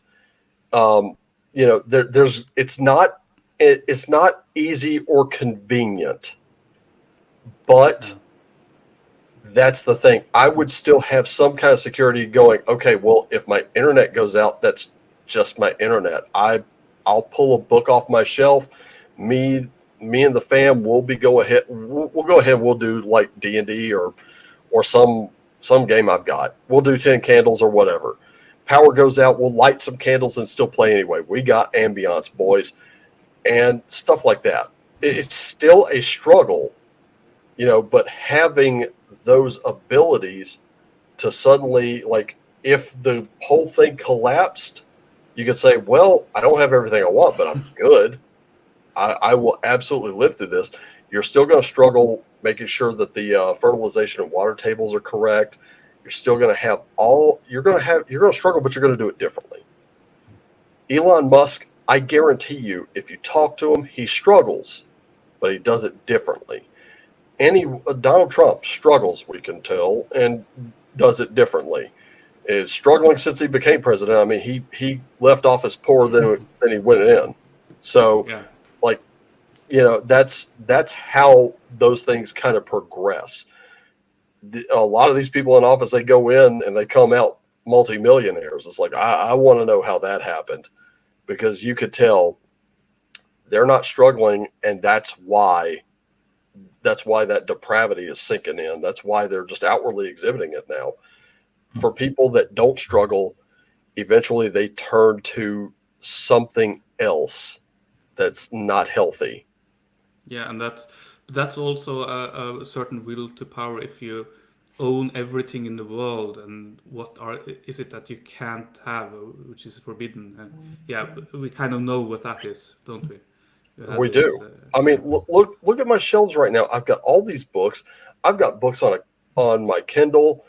I've got books stacked up on that coffee table behind me, and I'm never going to read them all. But damned if I'm not going to try. You know, and I'm still buying books because, you know, I love going through them, whether it's for the artwork or whatever. But the struggle will always be like, you know, there's a meme going around. It has Johnny Depp and a little boy sitting on a park bench, and the little boy looks at him and he says, "So when I grow up and get a job, can I buy all the RPG books I want?" He goes, "Yeah, you can, but you'll never have time to play them all." And it shows them hugging, you know, like he's comforting the child. Oh, that meme template. Yeah. I was like, I feel that. I feel, yes, that's a little bit of a struggle for me. Not so much for others, but I think for me, like there's another one with Indiana Jones where he's on the motorcycle, Dad's in the sidecar, and he's like, "Dad, you don't need another book that you'll never play sitting on your shelf." And he slaps him and he goes, "That's for blasphemy." So there's that struggle again. It's like, and you know, I guess there's that fear of missing out or something like that. Everyone struggles. Everyone does. You will never experience a life without struggle, and the moment you do is when you should be worried. Because once you don't have struggle in your life, you're going to start turning to something that you'll have the rat utopia. Exactly. Utopia does not exist. I mean, even if right now I were the multimillionaire that made Josh's dream come true of that tribal land, and we had our Great Hall, we're all there, or maybe we're traveling to it every year for celebrations or whatever the case may be, there's still going to be struggle. It's not going to end just because, you know, I'm in a good financial situation. That's beside the point. The point is still going to make sure those crops are good. Still going to make sure all that's good, because now I've got to maintain that. So I know what I'm going to get into is a much bigger struggle for me, but to me that makes, I mean, I've already experienced the alternative, and it's just mind numbing. And it's like, I don't like working. I don't like working. Well, actually, let me put it this way. I don't like punching a clock. I don't like corporate culture. We don't go together except when necessary. That's what I'm struggling against right now. So, you know, that meant enough to me to take a risk. That meant enough to me to take that chance. Obviously, I'm not about to go robbing a bank for this kind of thing, because that would not. No, I'm not willing to rob a bank for land in a farm. I'll never get it anyway. That's kind of the point, because the feds, if they want you after something like that, they will get you. Well, unless you're a crypto billionaire, you know. If I become a crypto billionaire, I think like one of the chief complaints with Elon right now is he spent $44 billion on Twitter. Oh, he could have solved so much world hunger and blah blah blah. True, but how do you know he hasn't? How do you know he hasn't given to groups that claim that's what they want to do? Because not every good deed needs a fucking audience. That's one thing, but another thing is that such problems, world problems, can't really be solved by money because it's That's not true. a problem. You can't solve poverty with money. Poverty is about something else. It's about a lack of structure, and often You see that too with those people who just are, you know, broke AF, living paycheck to paycheck, and all of a sudden, you know, they win the lottery. They get that, like, fuck, what is it? There's this well-known story in England. Sudden wealth syndrome. Count Dankula has done a video on that. You know, just like the guy was, I believe, still in his 20s, you know, living at home, living with his mom. He won, what was it, like 168 million? nice.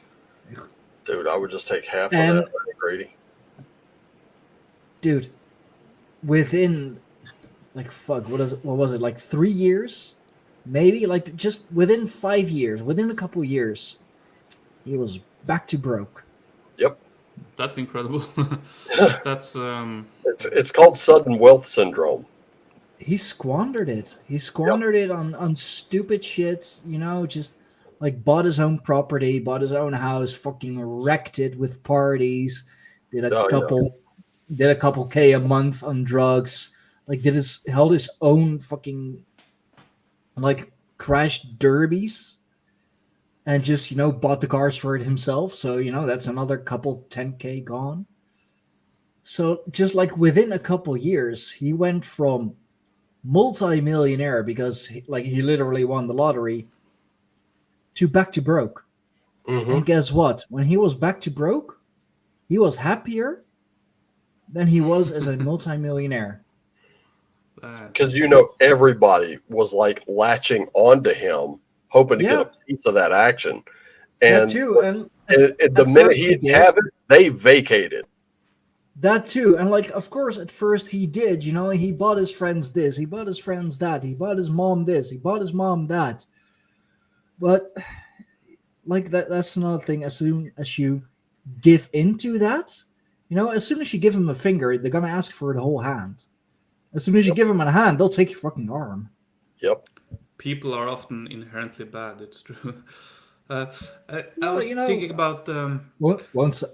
Don't want to say bad, like maybe greedy, but well, there's a difference between greed and avarice. Everybody's greedy. I can prove this.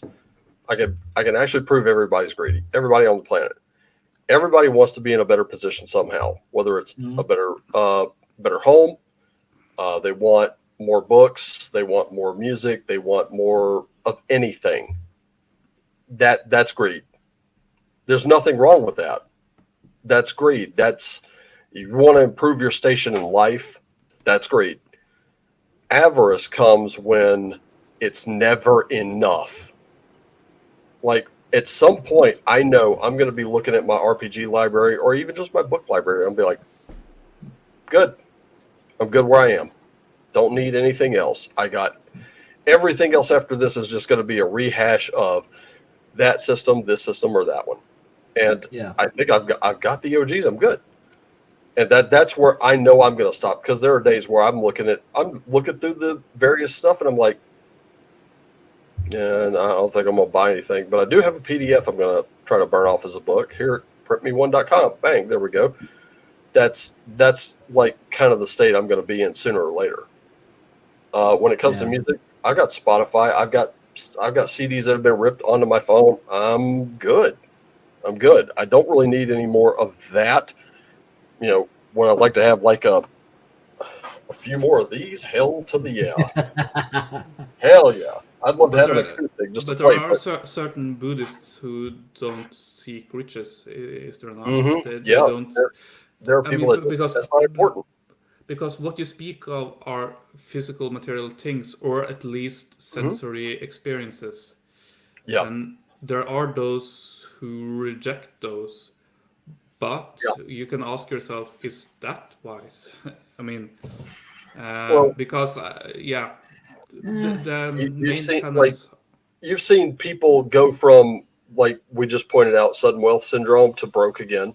You've seen people that lose all the weight only to gain it right back.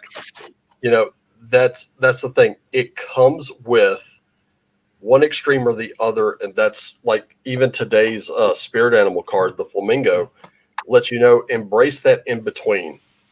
You know, you don't have to have it all. You just have to have what you need. You don't have to deny yourself either, because self-denial in certain, like self-fulfillment, self-denial in certain doses, it's healthy. But once you start going to one extreme or the other, that's when it becomes unhealthy, and it's going to fuck you up. And that's the one thing with just so many things. You know, you're speaking of weight and wealth and whatever.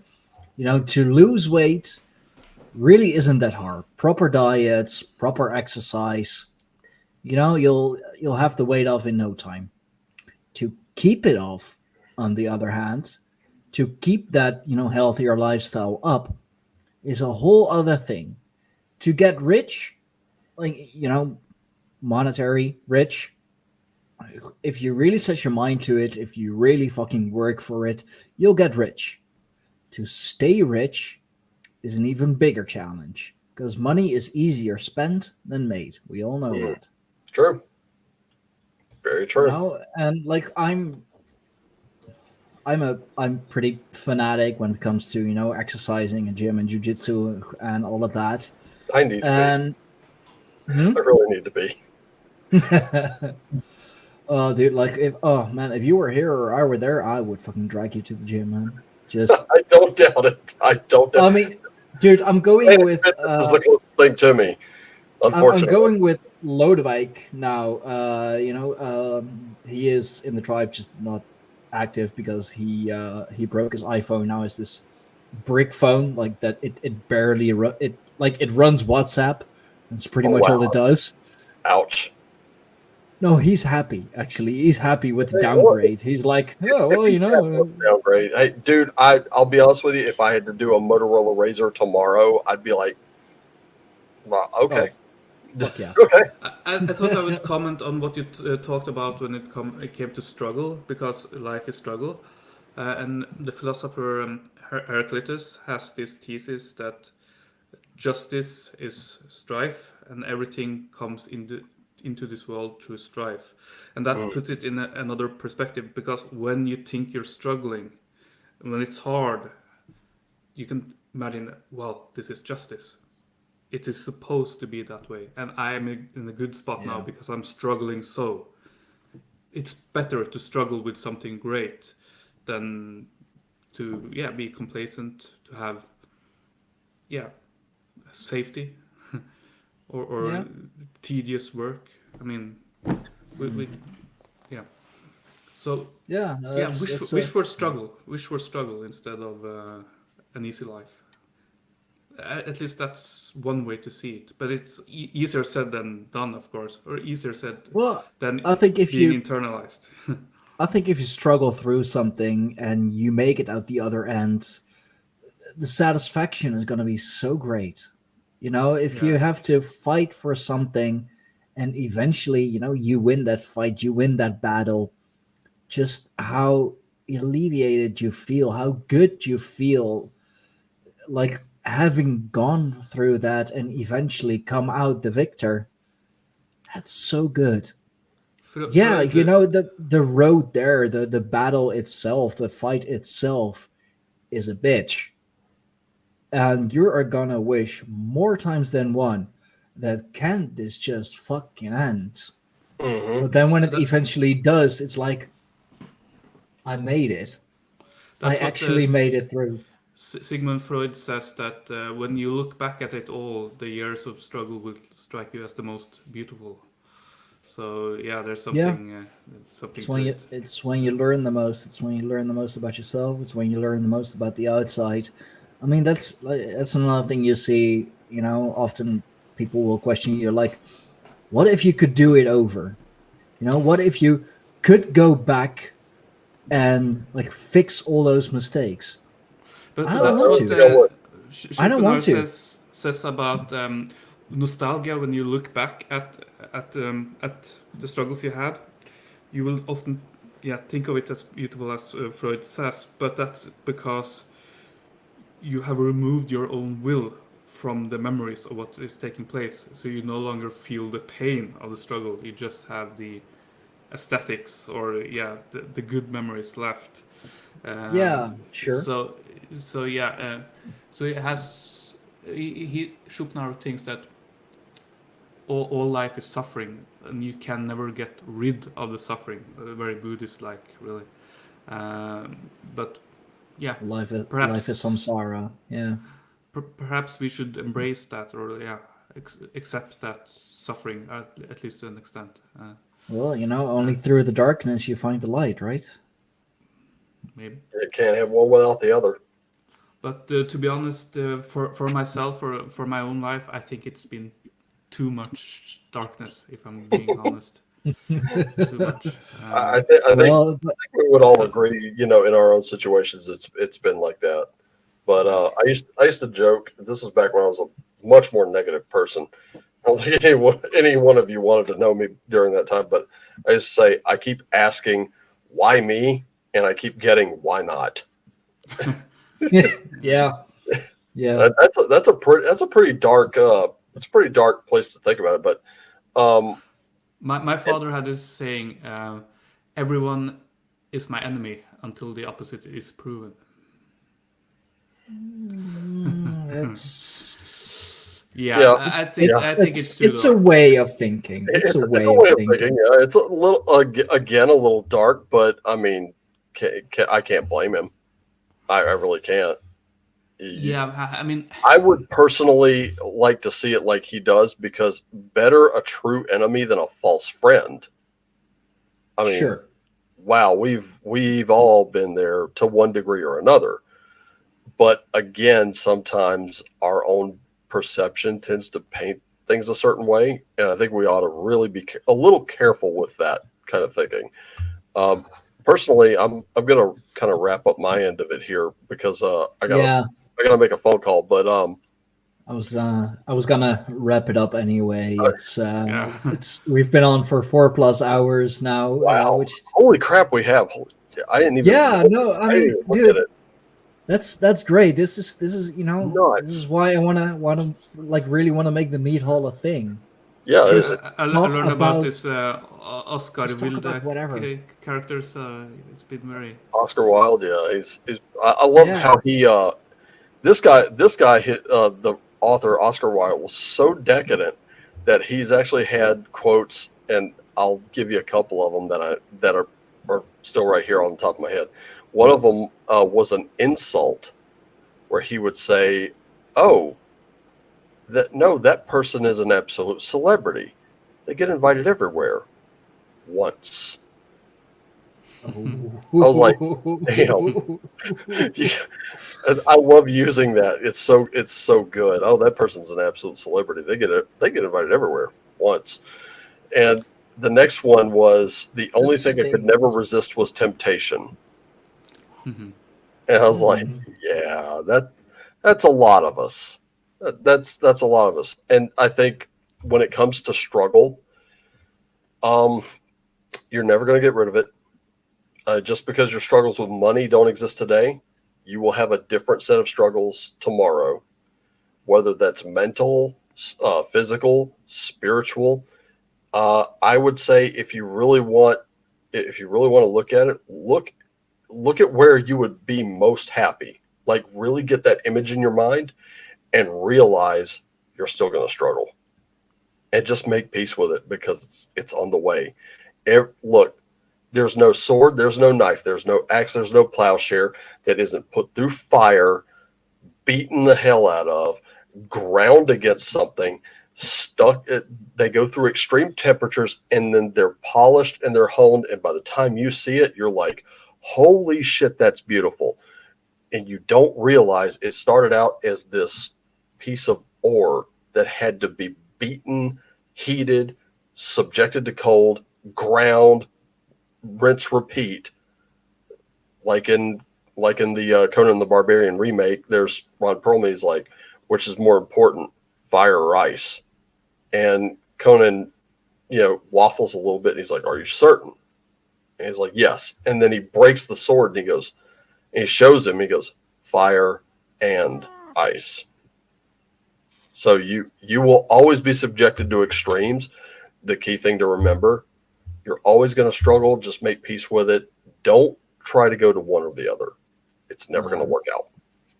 If you're too much of one thing, guess what? That other thing's going to be pulling at you. When you're right in the normal, you're good. Part of the ancient wisdom, because as the ancients knew, ancient Greeks, it is dangerous to ignore a god. And that's a Greek drama. I can't remember the name, Hippo something, where this character, he worships Artemis, the goddess Artemis, but he never worships Aphrodite, and she is offended. And then she takes revenge. So don't ignore a god. So every area of life must be approached. I'm trying to keep it PG-13, Tim. I didn't mean to imply that. No, it's fine. Talking about Aphrodite and then Timmy shows his butt. Just... Oh yeah, I didn't. Yeah, now we're taking. Everybody, look at this. Boing. Hey boys. No. It was a Q. It was a Q word. Yeah. No, I think we should wrap it up. I am going to enjoy my my time off. Maybe mail. Did you see that, Raven?